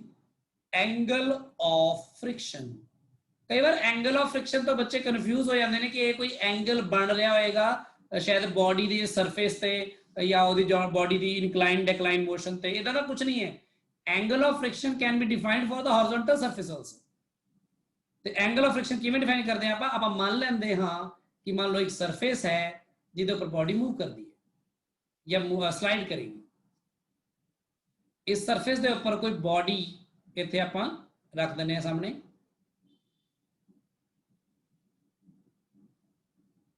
सो एंगल ऑफ फ्रिक्शन तो सानू जानकारी फ्रिक्शन बारे ही मिलती है। किवें मिलती है, हुण वो कहंदे मान लो इहनूं अपलाइड फोर्स आपां करदे हां, जिवें पहलां कर रहे सी आपां, तां इत्थों जे अपलाइड फोर्स की गल करां मैं, तो अपलाइड फोर्स मान लो इस पासे अप्लाई कर रहा मैं, तो मान लो बॉडी जस्ट स्टार्ट्स मूविंग वाली सिचुएशन है होनी है, या just before it starts moving, तो इसका मैक्सिमम फ्रिक्शन जो एक्ट कर लेगा इत्थे, तो मैक्सिमम फ्रिक्शन जो एक्ट करेगा वो इस डायरेक्शन च होएगा।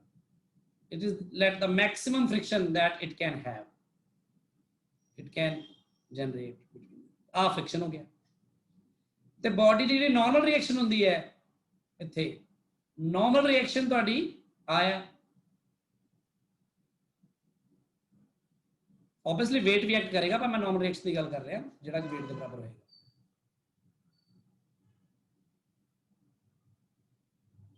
तो वो कह रहे हैं कि जिहड़ा आ फ्रिक्शनल फोर्स हुंदा, अप्लाइड फोर्स की गल नहीं कर रहा मैं, अपना तो जिसमें शो कर रहा है कि इधर मैं I am just trying to make it move in this direction, just लागी बना दो। सो आ तो मैं फोर्स लगा रहा है मूव करने लई, जिन्ना मैक्सिमम अपोज कर सकती है उन्ना फोर्स की गल कर रहा मैं, अपलाइड फोर्स है। सो आ फ्रिक्शन लगेगा पिछे नूं बिल्कुल ਉਹਦੇ बराबर ਤੇ ਉੱਪਰ लगेगा फ्रिक्शन नॉर्मल रिएक्शन ਤਾਂ ਉਹ कह रहे हैं फ्रिक्शन एंड नॉर्मल रिएक्शन ਦਾ जो रिजल्टेंट होएगा ਇਹ बहुत इंपॉर्टेंट गल है ਇਹਨਾਂ ਦੋਨਾਂ ਦਾ ਜੋ ਰਿਜ਼ਲਟੈਂਟ ਹੋਏਗਾ ਰਿਜ਼ਲਟੈਂਟ ਕਿਵੇਂ ਨਿਕਲਦੇ ਹੁੰਦੇ ਨੇ ਇਹਨਾਂ ਦੇ ਉੱਪਰ ਤੁਸੀਂ ਕੀ ਲਗਾਓਗੇ ਪੈਰਲਲੋਗ੍ਰਾਮ ਲਾਓਗੇ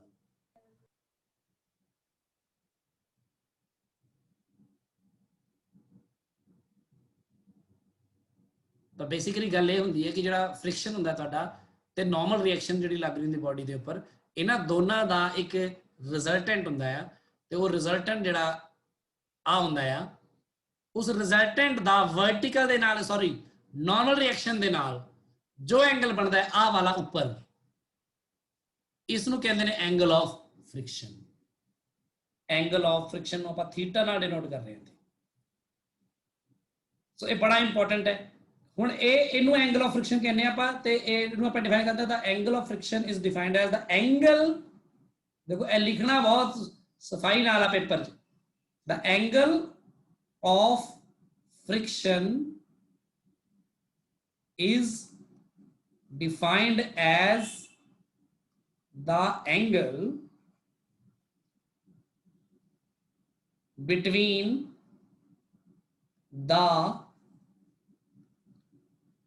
resultant of limiting friction and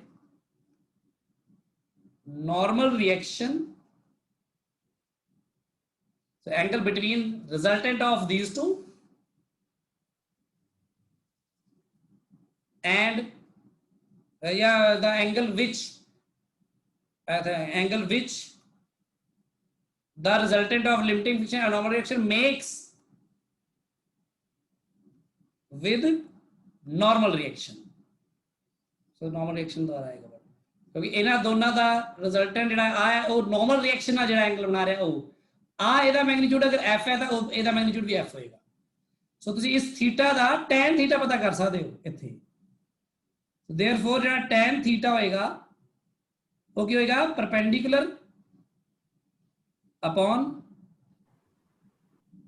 base is r ਇੱਥੇ ਤੁਸੀਂ ਇਹ ਨਾਰਮਲੀ ਦੋ ਵੈਕਟਰ ਐਡੀਸ਼ਨ ਦਾ ਫਾਰਮੂਲਾ ਲਾ ਸਕਦੇ ਸੀਗੇ ਪਰ ਦੋਨੋਂ ਵਿੱਚ f ਤੇ r ਚ ਐਂਗਲ 90 ਡਿਗਰੀ ਹੈ ਸੋ ਬੇਸਿਕਲੀ ਐਂਗਲ ਜਿਹੜਾ ਹੈ ਤੁਸੀਂ r ਨਾਲ ਦੇਖ ਰਹੇ ਹੋ तो फिर ऑब्वियसली f ऊपर आएगा f sin 90 degree over r plus f cos 90 degree आ 0 हो जाएगा बेसिकली यही बन जाएगा सो आप ਤਾਂ ਸਿੱਧੇ ਹੀ ट्रायंगल ਦੇਖ ਲੈਣੇ ਆਪਾਂ ਉੱਤੇ ਕੱਢ ਰਹੇ ਹਾਂ ਇੱਥੇ ਸੋ ਵੈਕਟਰ ਐਡੀਸ਼ਨ ਦੇਖੋ ਕਦੇ ਵੀ ਫੇਲ ਨਹੀਂ ਹੁੰਦੀ f over r ਆ ਗਈ ਹੁਣ f over r ਆ ਗਈ ਤੇ ਤੁਸੀਂ ਕਹਿੰਦੇ ਬਟ ਬਿਕੋਜ਼ ਤੁਹਾਨੂੰ ਪਤਾ ਨਾ f ਕਿਹਦੇ ਬਰਾਬਰ ਹੁੰਦੀ ਹੈ nu into r ਇਹ ਆਪਾਂ ਬਾਈ ਲਾਅ ਆਫ ਫ੍ਰਿਕਸ਼ਨ ਤੋਂ ਆਇਆ ਵਾ where means coefficient of friction. So if you can write this f as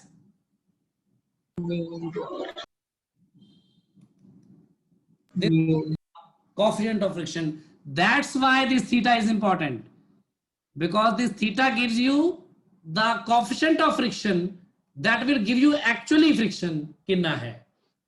So a बहुत important definition है angle of friction. इस तरह ही अपनी होती है angle of रिपोज दो के एंगल नहीं बस दो ही एंगल ने इंपॉर्टेंट ने बहुत पता नहीं या फिर एंगल ऑफ स्लाइडिंग भी बोल देते हैं तो इसको आप अल्फा नाल डिनोट कर देंगे हुणे की हुंदा है the minimum angle of inclination eight which the body just starts sliding down ठीक है सो किवें हुंदा है मैं तुहानूं उदन भी दिखाई शायद गल करके मैं फिर दस देना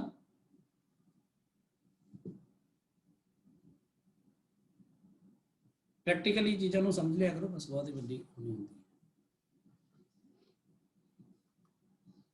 देखो जिवें आ एक सरफेस है ठीक है आ एक सरफेस है बिल्कुल आ सरफेस इस तरह हॉरिजॉन्टल भी हो सकता है ते इस तरह भी हो सकता है ठीक है तो ये हॉरिजॉन्टल है मान लो सरफेस इस तरह तो ये ऊपर मैं कोई भी बॉडी रख सकता हूं कुछ भी रख देना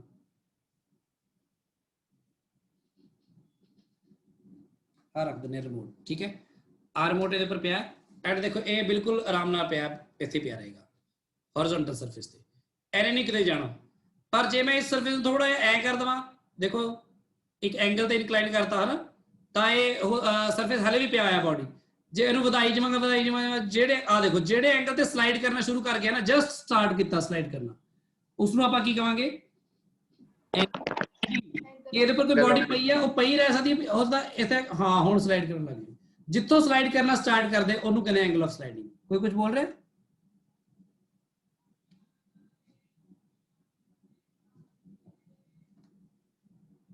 ਠੀਕ ਹੈ ਜੀ ਗੱਲ।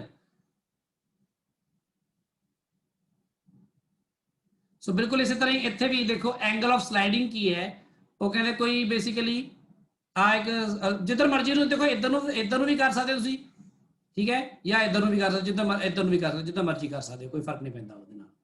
ਸੋ ਮੰਨ ਲਓ ਮੈਂ ਕੋਈ ਬੋਡੀ ਹੈ ਤੇ ਉਹਨੂੰ ਇਸ ਤਰ੍ਹਾਂ ਆ ਇੱਕ ਹੌਰੀਜ਼ੌਂਟਲ ਸਰਫੇਸ ਹੈ ਤੇ ਮੰਨ ਲਓ ਆਪਾਂ ਇਹਨੂੰ ਇਨਕਲਾਈਨ ਕਰਨਾ ਉੱਪਰ ਨੂੰ ਤੇ ਇਹਦੇ ਉੱਪਰ ਇੱਕ ਬੋਡੀ ਵੀ ਰੱਖਣੀ ਹੈ, ਤਾਂ ਮੰਨ ਲਓ ਇਹਦਾ ਇਨਕਲੀਨੇਸ਼ਨ ਵਧਾਓ, ਹੌਲੀ ਹੌਲੀ ਵਧਾਓ, ਹੌਲੀ ਹੌਲੀ ਵਧਾਓ, ਇਹਦੇ ਉੱਪਰ ਇੱਕ ਬੋਡੀ ਰੱਖੀ ਹੋਈ ਹੈ, ਹੌਲੀ ਹੌਲੀ ਵਧਾਓ, ਹੌਲੀ ਹੌਲੀ ਵਧਾਓ, ਇਹ ਕਰਦੇ ਕਰਦੇ ਕਰਦੇ ਕਰਦੇ ਕਰਦੇ ਇੱਕ ਪੁਆਇੰਟ ਇਦਾਂ ਦਾ ਆਏਗਾ ਜਦੋਂ ਉਹ ਬੋਡੀ ਜਸਟ ਸਟਾਰਟ ਕਰ ਦੇਗੀ ਸਲਾਈਡ ਕਰਨਾ ਨੀਚੇ ਨੂੰ।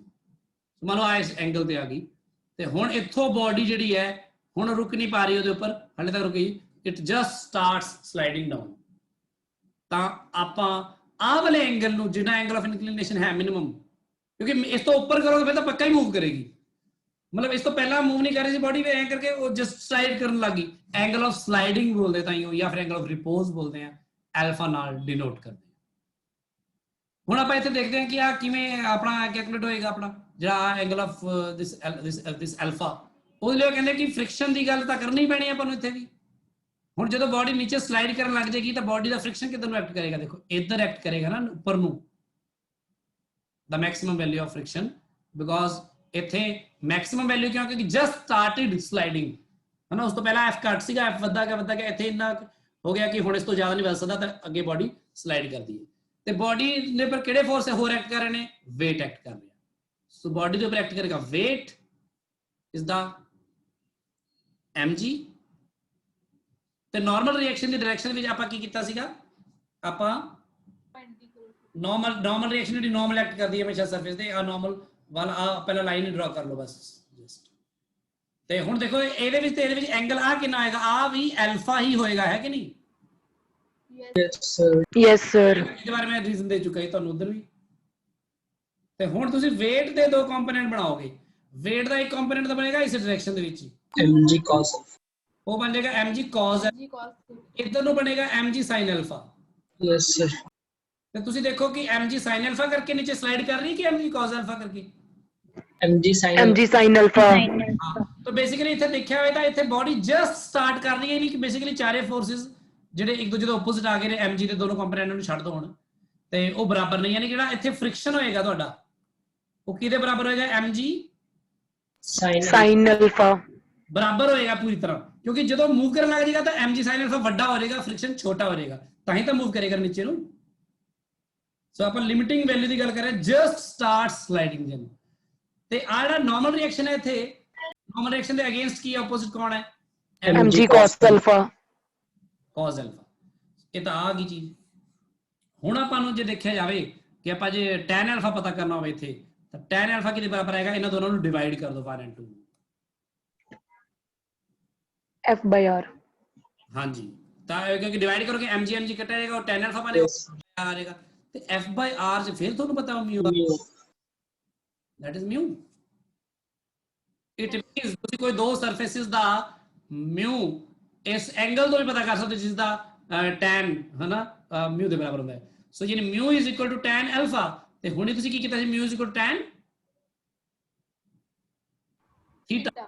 it means ਜੋ ਜਿਹੜਾ ਫ੍ਰਿਕਸ਼ਨ ਹੈ ਉਹਦੀ ਵੈਲਿਊ ਤਾਂ mu into r ਹੁੰਦੀ ਹੈ, ਆ ਜਿਹੜਾ mu ਪਤਾ ਕਰਨਾ ਜ਼ਰੂਰੀ ਹੁੰਦਾ ਆ, ਤੇ mu ਜਿਹੜਾ ਆ ਐਕਸਪੈਰੀਮੈਂਟਲੀ ਐ ਪਤਾ ਕੀਤਾ ਜਾ ਸਕਦਾ ਇਸ ਤੋਂ ਹੀ, ਤੇ mu will be equal to angle of friction the tangent ਜਾਂ angle of repose ਜਾਂ sliding the tangent, and angle of repose and ਕਿਉਂਕਿ ਇਹ ਦੋਨੋਂ ਬਰਾਬਰ ਨੇ ਹੁਣ, ਇਸ ਲਈ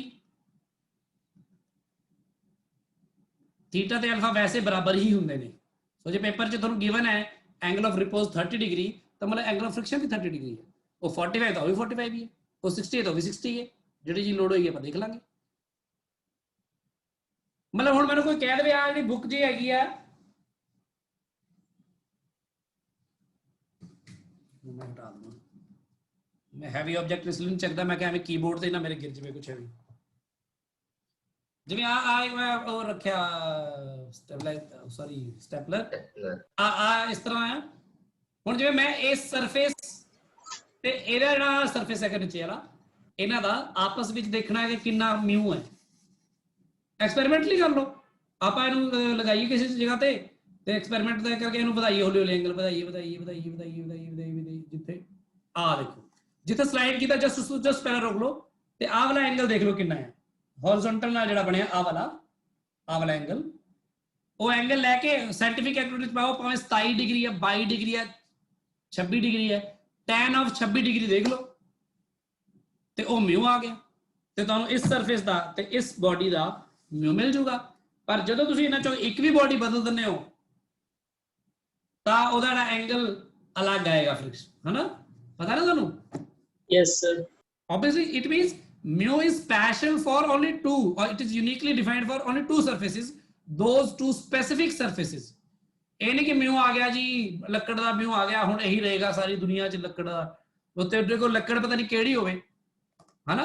ਤੁਹਾਡੇ ਕੋਲ ਲੱਕੜ ਪਤਾ ਨਹੀਂ ਕਿਹੜੇ ਪੇੜ ਦੀ ਹੋਵੇ, ਕਿਸ ਤਰ੍ਹਾਂ ਦੀ ਹੋਵੇ, ਤੇ ਪਤਾ ਨਹੀਂ ਪੋਲਿਸ਼ਡ ਹੋਵੇ ਨਾ ਹੋਵੇ, ਤੇ ਤੁਸੀਂ ਲੱਕੜ ਦਾ ਤੁਸੀਂ ਫਿਕਸ ਹੀ ਕਰ ਦੋ ਵੀ ਇਹ ਲੱਕੜ ਦਾ ਇੰਨਾ ਹੈ ਜੀ, ਇੰਨਾ ਨਹੀਂ ਹੈ।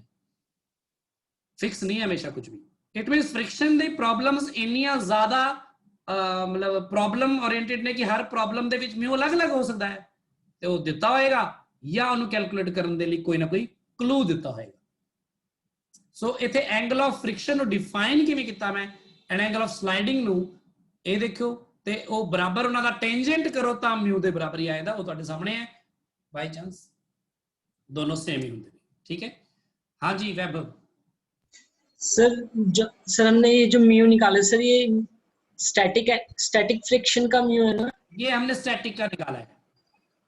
ओके, ठीक है, ये स्टैटिक वाली प्रॉब्लम में ऐसे आएगा क्योंकि जो किनेटिक होगा इससे थोड़ा सा कम होगा। Okay sir. हाँ जी Rajveer Singh. Sir angle of friction. हाँ जी, एंगल ऑफ फ्रिक्शन की सर वो समझायो। ਆ ਦੇਖ ਐਂਗਲ ਆਫ ਫ੍ਰਿਕਸ਼ਨ ਤਾਂ ਆਪਾਂ ਜ਼ਿਆਦਾ ਉਹਦੇ ਨਾਲ ਸਮਝਿਆ, ਬਲਕਿ ਹੁਣ ਡਿਫਾਈਨਡ ਹੁਣ ਇਹ 'ਚ ਐਂਗਲ ਆਫ ਫ੍ਰਿਕਸ਼ਨ ਕੀ ਹੈ ਕਿ ਜਿਹੜੀ ਨਾਰਮਲ ਰਿਐਕਸ਼ਨ ਲੱਗ ਰਹੀ ਹੁੰਦੀ ਹੈ ਬਾਡੀ ਨੂੰ ਸਰਫੇਸ ਤੋਂ ਤੇ ਫ੍ਰਿਕਸ਼ਨ ਲੱਗ ਰਿਹਾ ਹੁੰਦਾ, ਉਹਨਾਂ ਦੋਨਾਂ ਦੇ ਰਿਜ਼ਲਟੈਂਟ ਆ ਪੈਰਲਲੋਗ੍ਰਾਮ ਲਾਉਣ ਨਾਲ ਆਇਆ ਨਾ, ਦੇਖ ਮੈਂ ਰਿਜ਼ਲਟੈਂਟ ਦਾ ਨਾਰਮਲ ਰਿਐਕਸ਼ਨ ਨਾਲ ਜੋ ਐਂਗਲ ਬਣੇਗਾ ਉਹਨੂੰ ਥੀਟਾ ਕਹਿੰਦੇ ਆ। ਇਹ ਥੋੜੀ ਜੀ ਸ਼ੁਰੂ 'ਚ ਬੜੀ ਔਖੀ ਅਜੀਬ ਲੱਗਦੀ ਬੱਚੇ, ਸਲਾਈਡਿੰਗ ਬੜੀ ਸਮਝ ਆ ਜਾਂਦੀ ਸਾਰਿਆਂ ਨੂੰ, ਹਰ ਬੱਚੇ ਨੂੰ ਸਲਾਈਡਿੰਗ ਬੜਾ ਅੱਛਾ ਠੀਕ ਹੈ ਵੀ ਜਿਹੜੇ ਇਹ ਵਧਾਈ ਜੋ ਜਿਹੜੇ ਐਂਗਲ ਦਾ ਸਲਾਈਡ ਕਰੇ ਉਹਨੂੰ ਕਹਿੰਦੇ ਐਂਗਲ ਆਫ ਸਲਾਈਡਿੰਗ, ਬੜਾ ਸੌਖਾ ਹੈ।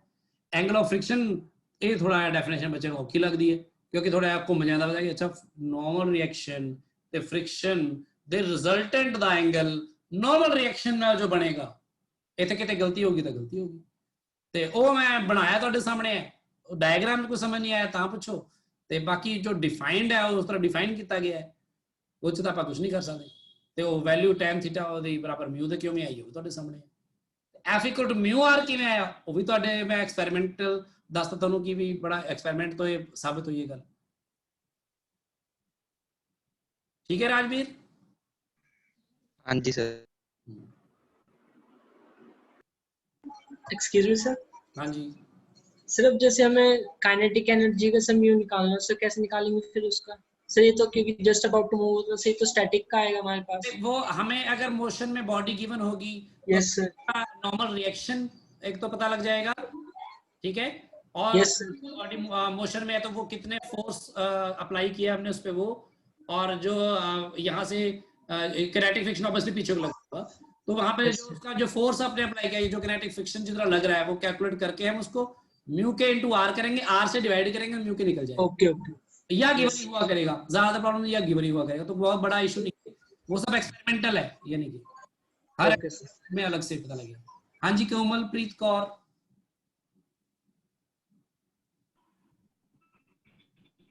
कोमलप्रीत सर अगले पेज पे नेक्स्ट। एक मिनट करते हाँ जी सर। हेलो सर नेक्स्ट इस तो भी नेक्स्ट सर ਇਹਦੇ ਵਿੱਚ ਆਪਾਂ ਨੇ ਅਲਫਾ ਤੇ ਉਹ ਜਿਹੜਾ ਯੈਲੋ ਵਾਲਾ ਅਲਫਾ ਉਹ ਸੇਮ ਕਿਵੇਂ ਲਿਖਦੇ? ਜਿਵੇਂ ਆ ਦੇਖੋ ਨਾ, ਇਸ ਤੋਂ ਪਿੱਛੇ ਦੇਖੋ, ਇੱਥੇ ਦੇਖੋ, ਇੱਥੇ ਆਪਣੇ ਇੱਕ ਮਿਊ ਬਰਾਬਰ tan alpha ਆ ਗਿਆ ਨਾ, ਮਿਊ ਆਇਆ ਨਾ tan alpha ਦੇ ਬਰਾਬਰ, ਹੈ ਨਾ? Yes sir. ਤੇ ਇੱਥੇ ਮਿਊ tan ਥੀਟਾ ਦੇ ਬਰਾਬਰ ਵੀ ਸੀਗਾ, ਉਹੀ ਮਿਊ ਆਰ ਵਾਲਾ ਜਿਹੜਾ f ਇਕੁਅਲ ਟੂ ਮਿਊ ਆਰ ਲਿਖਦੇ ਆ ਜਦੋਂ, ਤਾਂ ਉਹੀ ਮਿਊ ਇਧਰੋਂ ਵੀ ਆਇਆ, ਇਧਰੋਂ ਵੀ ਆਇਆ, ਤਾਂ ਇਸ ਲਈ ਉਹ ਕਹਿੰਦੇ ਮਿਊ, ਇਹਦਾ ਮਤਲਬ ਮਿਊ ਜਿਹੜਾ ਆ ਉਹ tan ਥੀਟਾ ਦੇ ਵੀ ਬਰਾਬਰ ਹੈ ਤੇ tan alpha ਦੇ ਵੀ ਬਰਾਬਰ ਹੈ। ਹੁਣ ਕਿਉਂਕਿ tan ਥੀਟਾ ਤੇ tan alpha ਬਰਾਬਰ ਹੀ ਨੇ, ਤਾਂ ਮਤਲਬ ਥੀਟਾ ਤੇ alpha ਵੀ ਬਰਾਬਰ ਹੀ ਹੋਣਗੇ। ਸੋ ਡਿਫਾਈਨਡ ਅਲੱਗ-ਅਲੱਗ ਤਰ੍ਹਾਂ ਓਕੇ ਸਰ। ਪਰ ਦੋਨੋਂ ਬਿਲਕੁਲ ਸੇਮ ਨੇ, ਤੇ ਦੋਨਾਂ ਦੇ ਉੱਪਰ tan ਲਗਾ ਦਿਓ ਤਾਂ ਤੁਹਾਨੂੰ ਮਿਲਦਾ ਕੀ ਹੈ? ਕੋਐਫੀਸ਼ੀਐਂਟ ਆਫ ਫ੍ਰਿਕਸ਼ਨ ਹੀ ਮਿਲਦਾ ਹੈ। ਓਕੇ सर ਹਾਂਜੀ सर एंगल ऑफ फ्रिक्शन वाला पेज निकालना सर। ਹਾਂਜੀ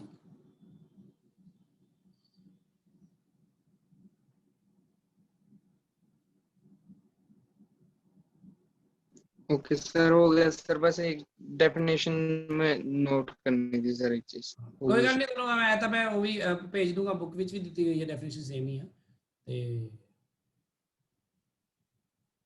ਹੁਣ ਆਪਾਂ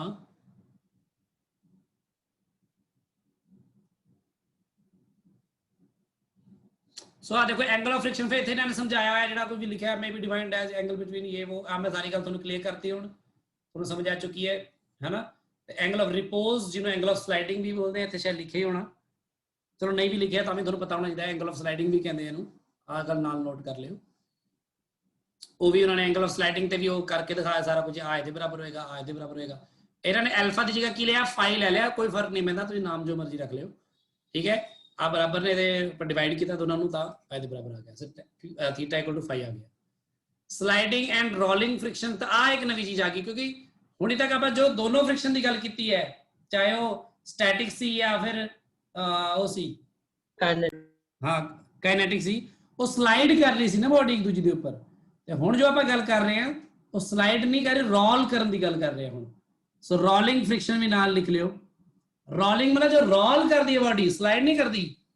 ਜਿਵੇਂ ਕਾਰ ਚੱਲਦੀ ਹੈ ਸੜਕ ਦੇ ਉੱਪਰ, ਤਾਂ ਰੋਲ ਕਰਦੇ ਚੱਲਦੇ ਨਾ, ਟਾਇਰ ਉਹਦੇ ਘੜੀਸਦੇ ਹੋਏ ਥੋੜੀ ਚੱਲਦੇ ਆ। ਜਦੋਂ ਬ੍ਰੇਕ ਲੱਗ ਜਾਵੇ, ਐਨ ਸਲਾਈਡ ਕਰਦੀ ਜਾਵੇ, ਫੇਰ ਹੁੰਦਾ sliding friction.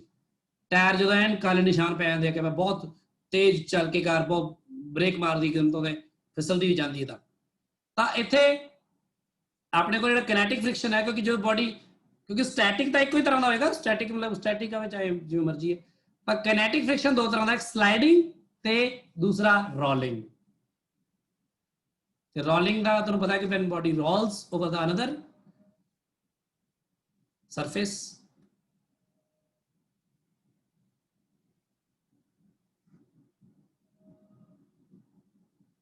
so the force of friction that comes into play when a body rolls over the surface of other body is called rolling friction. The rolling friction ਜਿਹੜਾ ਹੁੰਦਾ ਹੈ, it is always smaller than the sliding friction. ਇਹ ਘੱਟ ਹੁੰਦਾ ਹੈ। When a wheel rolls without slipping over a horizontal surface, the surface at contact do not rub each other. Rub ਕਰਦੇ ਹੀ ਨਹੀਂ ਹੈ ਉਹ ਬਲਕਿ, and the relative velocity of the point of contact of the wheel is with respect to plane is 0. ਕਿਉਂਕਿ point of contact ਤਾਂ move ਕਰਦਾ ਹੀ ਨਹੀਂ ਨਾ, ਉਹ ਤਾਂ point of contact ਬਦਲਦਾ ਰਹਿੰਦਾ ਸਿਰਫ ਇੱਥੇ ਇਸ ਕੇਸ ਦੇ ਵਿੱਚ। So there is no sliding or static friction in such a ideal situation. So we need to overcome rolling friction only, which is much smaller than the sliding friction. For this reason, wheel has been considered as one of the greatest inventions.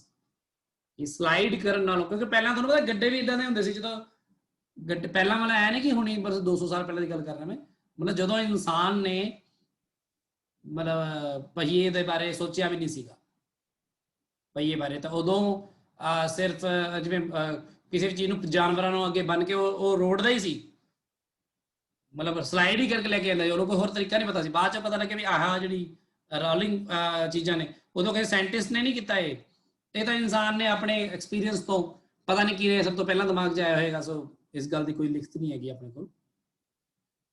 ਤੇ cause of rolling friction ਇਹ ਹੈ ਕਿ ਜਿੱਥੇ ਉਹ ਹੁੰਦਾ ਹੈ ਮਾਸ, ਉੱਥੇ ਆ ਜਿਹੜਾ ਬੰਪ ਜਿਹਾ ਬਣ ਜਾਂਦਾ ਨਾ ਇਸ ਤਰ੍ਹਾਂ ਕਿਸੇ ਚੀਜ਼ ਦੇ ਵਿੱਚ, ਉੱਥੋਂ ਉਹਨੂੰ ਬਾਹਰ ਕੱਢਣ ਦੇ ਲਈ ਜਿਵੇਂ ਜਿਹੜਾ ਇੱਥੇ ਉਹਨੂੰ ਲਗਾਉਣਾ ਪੈਂਦਾ ਹੈ ਫੋਰਸ, ਓਬਵੀਅਸਲੀ ਉਹ ਜਨਮ ਦਿੰਦਾ ਹੈ ਰੋਲਿੰਗ ਫ੍ਰਿਕਸ਼ਨ ਨੂੰ। ਇਹ ਜਸਟ ਰੀਡ ਕਰ ਲਿਓ, ਇਹਦੇ ਬਾਰੇ ਜ਼ਿਆਦਾ ਉਹਦੀ ਲੋੜ ਨਹੀਂ ਆਪਾਂ ਨੂੰ। ਤੇ ਰੋਲਿੰਗ ਫ੍ਰਿਕਸ਼ਨ ਦੇ ਬਾਰੇ ਇੱਕ ਖਾਸ ਗੱਲ ਹੈ। ਹਾਂਜੀ ਹਿਮਾਨੀ ਸਰ ਜਦੋਂ ਆ ਬੰਪ ਜਿਹਾ ਬਣ ਗਿਆ ਇਹਨੂੰ ਸਾਨੂੰ ਪਾਰ ਕਰਨ ਦੀ ਕੀ ਲੋੜ ਹੈ? ਜਦੋਂ ਥੋੜੇ ਵੀ ਅੱਗੇ ਮੂਵ ਕਰੂਗਾ ਉੱਥੇ ਹੀ ਬੰਪ ਬਣ ਜੋ ਵੀ ਨੀਚੇ ਕੰਪਰੈਸ ਹੋ ਜਾਊਗਾ। ਬੇਸਿਕਲੀ ਇਹ ਹੈ ਨਾ ਕਿ ਜਿਵੇਂ ਜਿਹੜੇ ਟਾਇਰਸ ਵਗੈਰਾ ਆਪਾਂ ਯੂਜ਼ ਕਰਦੇ ਹਾਂ ਮੂਵ ਕਰਦੇ ਆ ਉਹ ਸਾਰੇ ਦੇ ਸਾਰੇ ਜਿਵੇਂ ਇੱਕ ਤਾਂ ਕੁਝ ਟਾਇਰਸ ਵਿੱਚ ਵੀ ਫਲੈਕਸੀਬਿਲਿਟੀ ਹੁੰਦੀ ਹੈ ਹਨਾ, ਜਿਵੇਂ ਜਦੋਂ ਚੱਲਦੇ ਆ ਦੇਖੋ ਟਾਇਰ ਫਲੈਟਨ ਜਿਹੇ ਹੋ ਜਾਂਦੇ ਨੀਚੋਂ, ਜਿਵੇਂ ਕੋਈ ਗੱਡੀ ਹੁੰਦੀ ਨਾ ਨੀਚੋਂ ਫਲੈਟਨ ਜਿਹੇ ਹੋ ਜਾਂਦੇ ਆ ਉਹਦੇ ਕਰਕੇ। ਤੇ ਹੁਣ ਜਿਹੜਾ ਇਹ ਹੈਗਾ ਇਹ ਤਾਂ ਜਸਟ ਇੱਕ ਆਈਡੀਆ ਹੈ, ਪਰ ਇਸ ਤੋਂ ਇਲਾਵਾ ਹੋਰ ਵੀ ਬਹੁਤ ਸਾਰੀ ਚੀਜ਼ਾਂ ਹੁੰਦੀਆਂ ਨੇ। ਜਿਵੇਂ ਦੇਖੋ consider a wheel rolling along a road as the wheel rolls it exerts a large pressure due to its small area, ਕਿਉਂਕਿ ਇਹਦਾ ਸਾਰਾ ਜਿਹੜਾ weight ਐਕਟ ਕਰਦਾ ਉਹ ਇੰਨੇ ਕੇ ਏਰੀਆ ਚ ਐਕਟ ਕਰਦਾ ਨਾ। this causes a slight depression of road below and a small elevation or mount in front of it। ਆ ਜਿਹੜਾ small mount ਜਿਹਾ ਬਣ ਜਾਂਦਾ ਹੈ ਕਿਉਂਕਿ ਇਹ ਇਸ ਤੋਂ ਅੱਗੇ ਉਹਨੂੰ ਕਰੇਗਾ ਜ਼ਰੂਰ, ਪਰ ਮਤਲਬ ਜਿਵੇਂ ਕਹਿੰਦੇ ਪੂਰੀ ਤਰ੍ਹਾਂ ਉਹ ਯੂਨੀਫਾਰਮ ਨਹੀਂ ਹੁੰਦਾ ਕਿ ਸੜਕ ਇੰਨੀ ਹੁੰਦੀ ਜਾਏਗੀ, ਹੁਣ ਸਾਰੀ ਸੜਕ ਪੱਧਰੀ ਕਰਦਾ ਜਾਏਗਾ ਫਿਰ ਤਾਂ ਸੜਕਾਂ ਸਾਰੀਆਂ ਅੰਦਰ ਵੜ ਜਾਣੀਆਂ ਸੀ, ਐ ਨਹੀਂ ਹੁੰਦਾ। in addition to this ਆ ਦੇਖੋ the rolling wheel has to continuously detach itself, rolling ਨੂੰ ਉਹਨੂੰ ਪਿਛਲੇ ਸਰਫੇਸ ਆਪਣੇ ਤੋਂ ਡਿਟੈਚ ਕਰਨਾ ਹੈ, ਅੱਗੇ ਫਿਰ ਉਹ ਨਵਾਂ ਸਿਰਫ ਜਿਹੜਾ ਕੰਟੈਕਟ ਬਣਾਉਣਾ ਹੈ ਉਹਨੇ। so detachment and attachments are also there, ਠੀਕ ਹੈ ਨਾ। this is a adhesive force between the two surfaces in contact। so on account of both of these vectors the force originates which retards the rolling motion। ਕਿਉਂਕਿ bodies role ਕਰਦੀ ਹੋਈਆਂ ਰੁਕ ਜਾਂਦੀਆਂ ਨੇ, ਆਪਾਂ ਨੂੰ ਪਤਾ ਹੈ ਕਿ ਫ੍ਰਿਕਸ਼ਨ ਐਕਟ ਕਰਦਾ ਹੈ। ਆਪਾਂ ਫ੍ਰਿਕਸ਼ਨ ਦੇ ਬਾਰੇ ਵਿੱਚ ਗੱਲ ਕਰਦੇ ਹਾਂ ਦੋ ਤਰ੍ਹਾਂ। ਅੱਛਾ ਲਾਅ ਆਫ ਰੋਲਿੰਗ ਫ੍ਰਿਕਸ਼ਨ ਥੋੜਾ ਡਿਫਰੈਂਟ ਹੈ ਕਿਉਂਕਿ ਇਹ ਵੀ directly proportional to normal reaction ਤਾਂ ਹੁੰਦਾ ਹੀ ਹੈ, ਪਰ ਇਹ inversely proportional to the radius of rolling cylinder ਵੀ ਹੁੰਦਾ ਹੈ ਜਾਂ ਵੀਲ। ਯਾਨੀ ਜਿੰਨਾ ਰੇਡੀਅਸ ਜ਼ਿਆਦਾ ਹੋਏਗਾ ਉਹਨਾਂ ਫ੍ਰਿਕਸ਼ਨ ਘੱਟ ਹੋਏਗਾ, ਜਿਹੜਾ ਰੋਲਿੰਗ ਫ੍ਰਿਕਸ਼ਨ ਹੈ ਉਹ ਘੱਟ ਹੋਏਗਾ। ਇੱਕ ਮਿੰਟ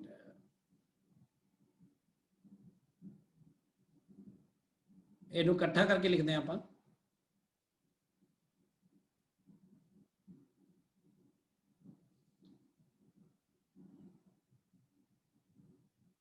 ਇੱਥੇ ਸੋ ਰੋਲਿੰਗ ਫ੍ਰਿਕਸ਼ਨ ਜਿਹੜਾ ਹੈ ਉਹ ਡਾਇਰੈਕਟਲੀ ਪ੍ਰੋਪੋਰਸ਼ਨਲ ਟੂ ਹੋ ਗਿਆ ਨਾਰਮਲ ਰਿਐਕਸ਼ਨ ਤੇ ਇਨਵਰਸਲੀ ਪ੍ਰੋਪੋਰਸ਼ਨਲ ਰੇਡੀਅਸ ਤੋਂ ਇਹਨੂੰ μr into this μr is called the coefficient of rolling friction. ਇਹ ਵੀ ਸਾਰਾ ਕੁਝ ਐਵੇਂ ਰੇਡੀਅਸ ਪਤਾ ਹੀ ਹੁੰਦਾ ਹੈ ਆਪਾਂ ਨੂੰ, ਨਾਰਮਲ ਰਿਐਕਸ਼ਨ ਵੀ ਪਤਾ ਹੁੰਦੀ ਹੈ ਤੇ ਆਪਾਂ ਉਹਨੂੰ ਜਦੋਂ ਅਪਲਾਈ ਕਰਦੇ ਆ ਤੇ ਆਪਾਂ ਉਹ ਫ੍ਰਿਕਸ਼ਨ ਕੈਲਕੂਲੇਟ ਕਰਕੇ ਐਕਸਪੈਰੀਮੈਂਟਸ ਦੇ ਨਾਲ ਤੇ ਆਪਾਂ ਫਿਰ μr ਕੈਲਕੂਲੇਟ ਕਰ ਸਕਦੇ ਹਾਂ। so this above equation is applicable only when there is rolling without slipping। slip ਨਹੀਂ ਹੋ ਰਹੀ ਇੱਥੇ, ਜੇ ਸਲਿਪਿੰਗ ਵੀ ਨਾਲ ਹੋਏਗੀ ਤਾਂ ਤੁਹਾਨੂੰ ਪਤਾ ਸਲਾਈਡ ਵੀ ਹੁੰਦੀ ਹੈ ਨਾ ਨਾਲ ਫਿਰ। ਤੇ ਸਲਿਪਿੰਗ ਤੇ ਰੋਲਿੰਗ ਦੋਨੋਂ ਚੀਜ਼ਾਂ ਹੁੰਦੀਆਂ ਨੇ ਮੋਸਟਲੀ ਜਦੋਂ ਆਪਾਂ ਸਨੋ ਦੇ ਵਿੱਚ ਜਿੱਥੇ ਬਰਫ਼ ਪੈ ਜਾਂਦੀ ਨਾ ਸੜਕਾਂ ਤੇ ਕਈ ਵਾਰ ਗੱਡੀ ਜਿਹੜੀ ਆ ਉਹ ਮਾੜੀ ਮੋਟੀ ਸਲਾਈਡ ਵੀ ਕਰ ਜਾਂਦੀ ਹੈ ਜਾਂ ਬ੍ਰੇਕ ਨਹੀਂ ਲੱਗਦੀ ਪ੍ਰੋਪਰ ਜਾਂ ਕੁਝ ਵੀ ਦਾ, ਕਈ ਵਾਰ ਇੱਕੋ ਜਗ੍ਹਾ ਟਾਇਰ ਘੁੰਮ ਜਾਂਦਾ ਹੈ ਤੇ ਇਸ ਤਰ੍ਹਾਂ ਦੀ ਚੀਜ਼ਾਂ ਹੁੰਦੀਆਂ ਜਿਵੇਂ ਉੱਥੇ ਦੋਨੋਂ ਚੀਜ਼ਾਂ ਹੁੰਦੀਆਂ ਰੋਲਿੰਗ ਐਂਡ ਸਲਿਪਿੰਗ ਦੋਨੋਂ ਹੋ ਜਾਂਦੀਆਂ ਨੇ। ਅਦਰਵਾਈਜ਼ ਕੱਲਾ ਜਿਵੇਂ ਰੋਲਿੰਗ ਜੇ ਹੋਵੇ ਤਾਂ ਇਹ ਗੱਲਾਂ ਵੈਲਿਡ ਨੇ ਜਿਹੜੀਆਂ ਆਪਾਂ ਦੱਸੀਆਂ ਨੇ। ਆਹ ਵਾਲੇ ਫਾਰਮੂਲੇਸ਼ਨਸ ਨੇ ਜਿਹੜੀਆਂ ਵੈਲਿਡ ਨੇ ਫਿਰ ਸਾਰੀਆਂ ਜਿਹੜੀਆਂ ਆਪਾਂ ਯੂਜ਼ ਕਰਾਂਗੇ ਜਿਹੜੀਆਂ ਇਹਦੇ 'ਚ ਗਿਵਨ ਨੇ ਅੱਗੇ। ਹੁਣ ਆਪਾਂ ਇਹ ਕਰਦੇ ਹਾਂ ਕੋਈ ਨੂਮੈਰੀਕਲ ਸੋਲਵ ਕਰਦੇ ਹਾਂ, ਦੇਖਦੇ ਹਾਂ ਕਿ ਕਿਵੇਂ ਇਹਨੂੰ ਅਪਲਾਈ ਕਰਦੇ ਹਾਂ।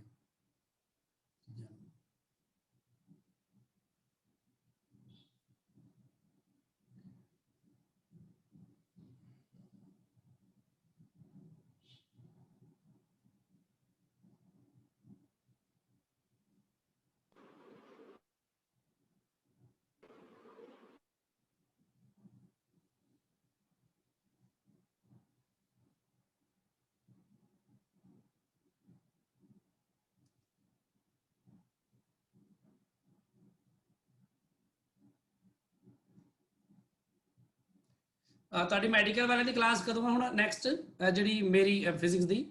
ਦੇਖਿਆ ਟਾਈਮ ਟੇਬਲ ਕਿਸੇ ਨੇ ਚੰਗੀ ਤਰ੍ਹਾਂ?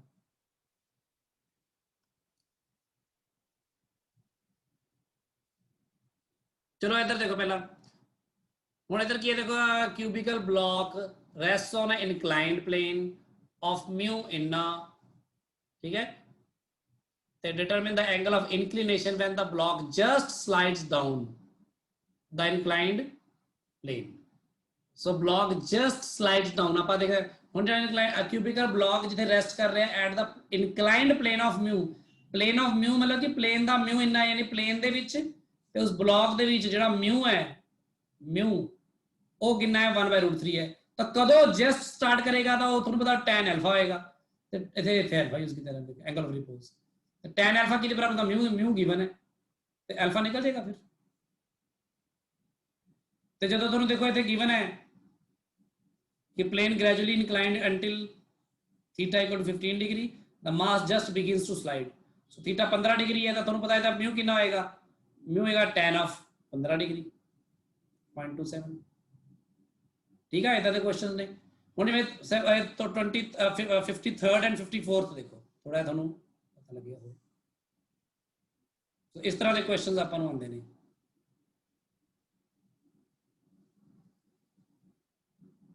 ਆ ਦੇਖੋ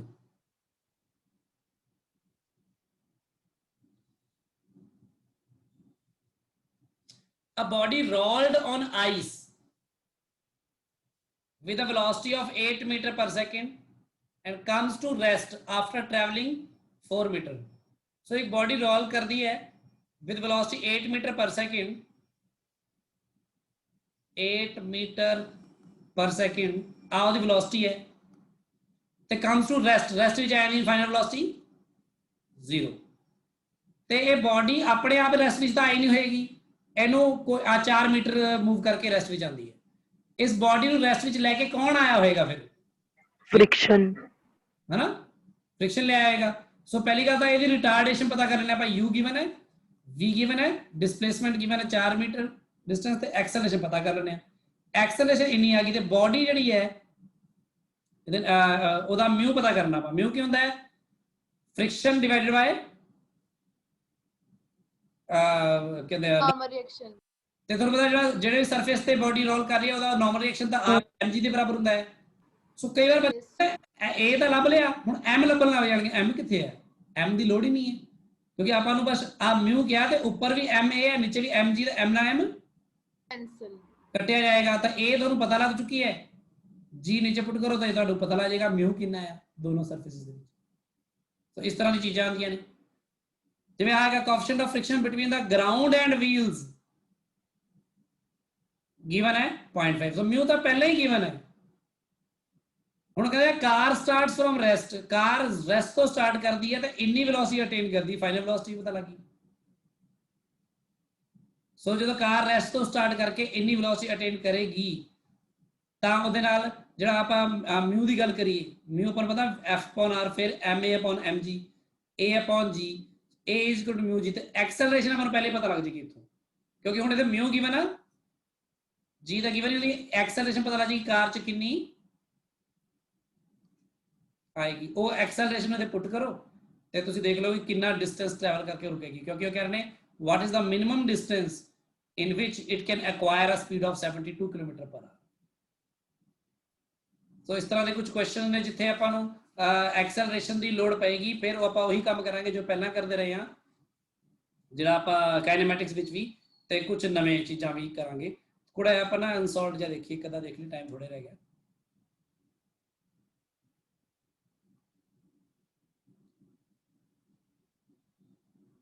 सो इतने एक्सरसाइज हैगी, मैं ये PDF तुहानूं हुणी भेज दूंगा क्लास तो बाद।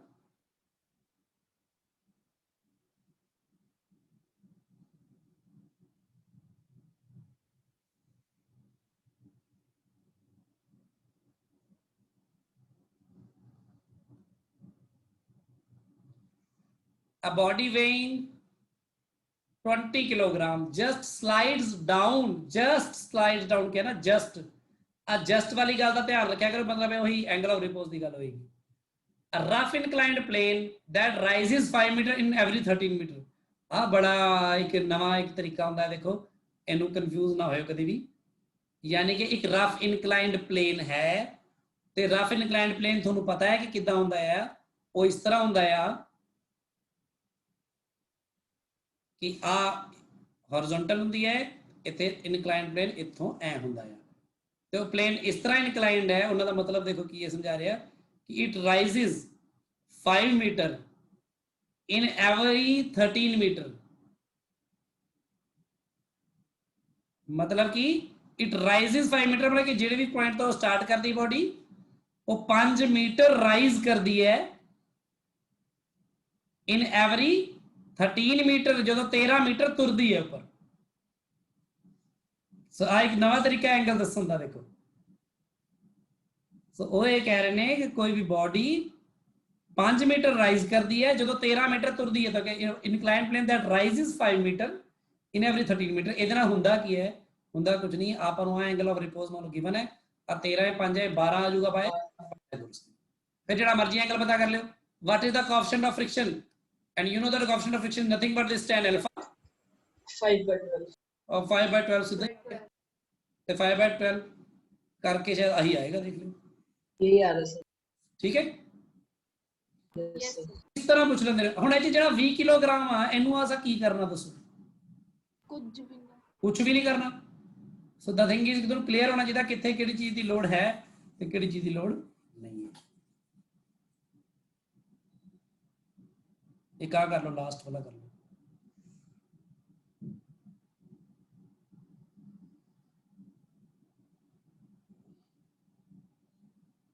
ट्राई कर लो, यदि प्रॉब्लम भी कर ले लूंगा मैं, आगे भी कर लेंगे। Find the distance travelled by a body before coming to rest if it is moving with a speed of this much, so it is moving already with a speed of this much and it has to come at rest. Coefficient of friction is already given to you, that is 0.4 between the ground and that body. And you have to find out the distance traveled by the body just before coming to rest. So if you know the acceleration basically here, then you can get this S by using kinematics, है ना?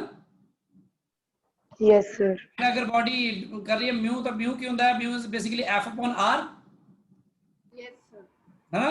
तो body जो rest विच आ रही है, body rest विच friction करके आ रही है कि नॉर्मल रिएक्शन करके आ रही है? फ्रिक्शन करके आ रही ना। Friction. सो फ्रिक्शन ਜਿਹੜਾ ਹੁੰਦਾ ਹੈ ਆਪਣਾ ਉਹ ਹੁੰਦਾ ਆ ਕਿਹਦੇ ਬਰਾਬਰ? A upon G। ਬॉडी ਦੇ ਮਾਸ ਮੰਨ ਲਓ m ਹੈ ਤੇ ਮੰਨ ਲਓ ਫ੍ਰਿਕਸ਼ਨ ਦੇ ਕਰਕੇ ਜਿਹੜੀ ਐਕਸਲਰੇਸ਼ਨ ਪ੍ਰੋਡਿਊਸ ਹੋ ਰਹੀ ਹੈ, friction basically will be equal to this mass into acceleration ना। Yes sir। बॉडी acceleration आई है तो r is mg, so here acceleration will be equal to mu into g, mu is 0.4, g is 9.8. this acceleration you can use here to get this s। थोड़ा है मैं detail इतने दे देना एक बार, थोड़ी जी हमें कंफ्यूज ना हो जाओ कोई जना कि ਜਦੋਂ ਬੋਡੀ ਇੱਥੇ ਦੇਖੋ ਕਿ ਜਦੋਂ ਬੋਡੀ ਇੱਥੇ ਮੰਨ ਲਓ ਮੂਵ ਕਰ ਰਹੀ ਹੈ ਇਹ ਕਾਰ ਹੈ ਤੇ ਉਹ initial velocity 10 metre per second ਹੈ, ਫਾਈਨਲੀ ਉਹਨੇ ਰੈਸਟ ਵਿੱਚ ਆਣਾ ਹੈ, ਤਾਂ ਕੋਈ ਬੋਡੀ ਜੇ ਮੂਵ ਕਰ ਰੈਸਟ ਵਿੱਚ ਆਣਾ ਹੈ ਤਾਂ ਕੋਈ ਹੋਰ ਫੋਰਸ ਹੈ ਹੀ ਨਹੀਂ ਲੱਗਣ ਵਾਲਾ ਇੱਕ ਫੋਰਸ ਤੋਂ ਇਲਾਵਾ। वो कौन है? फ्रिक्शन। फ्रिक्शन ही है जो लेके आए, तो इनू इथे लेके हुए जी एक्सेलरेशन लगेगी वो इस बॉडी का मास इनटू एदी एक्सेलरेशन होएगा। ये सिर्फ लॉ ऑफ मोशन लगाया, फ्रिक्शन को कैलकुलेट नहीं किया मैं। एंड म्यू मैंने गिवन है क्योंकि मैंने पता है फ्रिक्शन है, आई friction is equal to mu into R भी हुंदा है, ਤੇ म्यू into r mg ਹੁੰਦਾ ਹੈ। ਸੋ ਆਪਾਂ ਇਥੋਂ ਆ ਵਾਲਾ ma ਤੇ म्यू mg ਨੂੰ ਇਕੁਏਟ ਵੀ ਕਰ ਸਕਦੇ ਆ, ਕੋਈ ਬੱਚਾ ਜਿਵੇਂ ਮਰਜ਼ੀ ਸੋਚ ਲਵੇ ਨਾ। ਤੇ a is equal to mu g ਸਿੱਧਾ ਹੀ ਆ ਗਿਆ, mu is given to you, g is given to you। ਇਹਨੂੰ 10 ਲੈ ਲਿਓ, ਮੈਂ ਖਿਆਲ ਜਿਹਦੇ ਵੇਖਿਆ 10 ਲੈ ਕੇ ਆਨਸਰ ਨਾ ਦਿੱਤਾ ਹੋਵੇ ਇਹਨਾਂ ਨੇ ਕਿਤੇ, ਮੈਨੂੰ ਲੱਗਦਾ ਹੀ ਆ, ਪਰ 9.8 ਲਿਆ ਕਰੋ ਜੇ ਨਾ ਗਿਵਨ ਹੋਵੇ, क्योंकि 9.8 ही एक्यूरेट है। तो 9.8 लेनी जब तक उन्होंने क्या नहीं टेक 10, तो 9.8 ले लो। चलो ए एक्सेलरेशन आ गई जो भी होगी, एक्सेलरेशन इथे पुट कर दो, फिर की है तो ऐसा जो ठीक है ना गल, सारे पता लग रही है? Yes sir। Yes, sir. ਜਿਹੜੀਆਂ ਪ੍ਰੋਬਲਮਸ ਨੇ ਉਹਨੂੰ ਆਪਾਂ ਸੋਲਵ ਕਰਨਾ ਸਿੱਖਾਂਗੇ ਇੱਥੋਂ। Yes sir।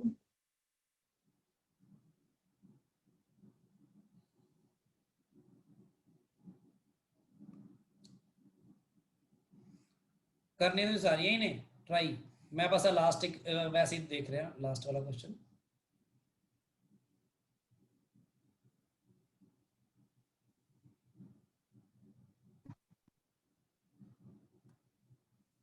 ਆ ਦੇਖੋ ਇਹ ਕੀ ਕਹਿ ਰਹੇ ਨੇ, ਇਹ ਕਹਿ ਰਹੇ ਨੇ ਦਾ ਮਾਸ is A and B, A and B ਆ ਨੇ, A ਦਾ ਹੈਗਾ ਜੀ 10 ਤੇ B ਦਾ ਹੈਗਾ 15 ਕਿਲੋਗ੍ਰਾਮ, ਉਹ 5 ਕਿਲੋਗ੍ਰਾਮ ਹੈ, ਇਹ 10 ਕਿਲੋਗ੍ਰਾਮ ਹੈ। Calculate the minimum mass of C, C ਮਤਲਬ ਮਿਨੀਮਮ ਕਿੰਨਾ ਆ, C ਜਿਹੜਾ ਉੱਪਰ ਰੱਖੀ ਕਿੰਨਾ ਕਰ ਰੱਖ ਦਈਏ, which may stop A from slipping, ਕਿ ਉਹ ਸਲਿਪ ਹੋਣ ਤੋਂ ਬਚ ਜਾਵੇ। The coefficient of friction between A and table is given to you, that is 0.2। ठीक, C कितना रख दिया, C मान लो M रख देने, आई M पता करना आप सीधा सीधा लगाओ। इथों दसो पहला था टेंशन किहदे बराबर आएगी, वेट। स्टॉप करना ना स्लिपिंग तो T दे बराबर ही आएगी ना। यस सर, वेट दे ते वेट कितना आ 5 into 9.8 into 9.8 5G कह दो तुसी, चलो आ गया। फिर इधरले पासे की होएगा, ऊपरले पासे हुण जिवें उन्हें स्लाइड करो तो रोकना है, तो जिहड़ी टेंशन है वो बिल्कुल बराबर होनी चाहिए किहदे, फ्रिक्शन फ्रिक्शन ते जेहड़ा यस सर। किहदे बराबर होना चाहिए, म्यू इनटू नॉर्मल रिएक्शन ते फिर नॉर्मल रिएक्शन किहदे बराबर होएगी, जिन्ना ओदा वेट होएगा 1 plus m बॉडीज दा, जी Plus M1 G. Yes sir ते m कितना है, m पता 10 kg है सर m1 10 है into g, this should be the tension। Yes. 5 g की तो फिर आ दोनों बराबर ही ने, आ टेंशन ते ओ tension. Yes sir Yes, sir.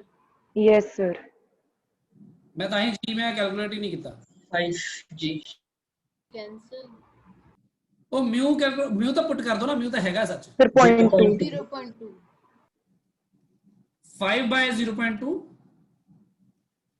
कितना बन जाऊगा, 25 m कितना आ जाऊगा 15 15 जो हो जाऊगा, देखो ਤਾਂ ਉਹ ਰੁਕ ਜੂਗੀ ਨਹੀਂ, ਅੱਗੇ ਸਲਾਈਡ ਕਰੂਗੀ। ਮਤਲਬ ਉਸੇ ਕਿੰਨਾ ਕੁ weight ਰੱਖੀਏ, ਇਹ ਉਹਨਾਂ ਨੇ ਪੁੱਛਿਆ ਸੀ। ਆਪਾਂ ਕੀ ਕੀਤਾ, ਕੁਝ ਵੀ ਨਹੀਂ ਕੀਤਾ। ਆਪਾਂ ਆਹ ਟੈਂਸ਼ਨ ਨੂੰ ਇਹਦੇ ਬਰਾਬਰ ਕਰਕੇ ਟੈਂਸ਼ਨ ਕੱਢ ਲਈ, ਆਹ ਟੈਂਸ਼ਨ ਨੂੰ ਇਹਦੇ ਫ੍ਰਿਕਸ਼ਨ ਦੇ ਬਰਾਬਰ ਕਰਤਾ, ਤੇ ਫ੍ਰਿਕਸ਼ਨ ਇਹਦੇ ਬਰਾਬਰ ਹੈ, ਤੇ ਨॉर्मल ਰਿਐਕਸ਼ਨ ਉਹ ਇਹਦੇ ਬਰਾਬਰ ਹੋਏਗੀ। ਸਾਰਾ ਕੁਝ ਪੁੱਟ ਕਰਕੇ ਕਿਉਂਕਿ ਐਡ ਕਰਤਾ ਬਸ।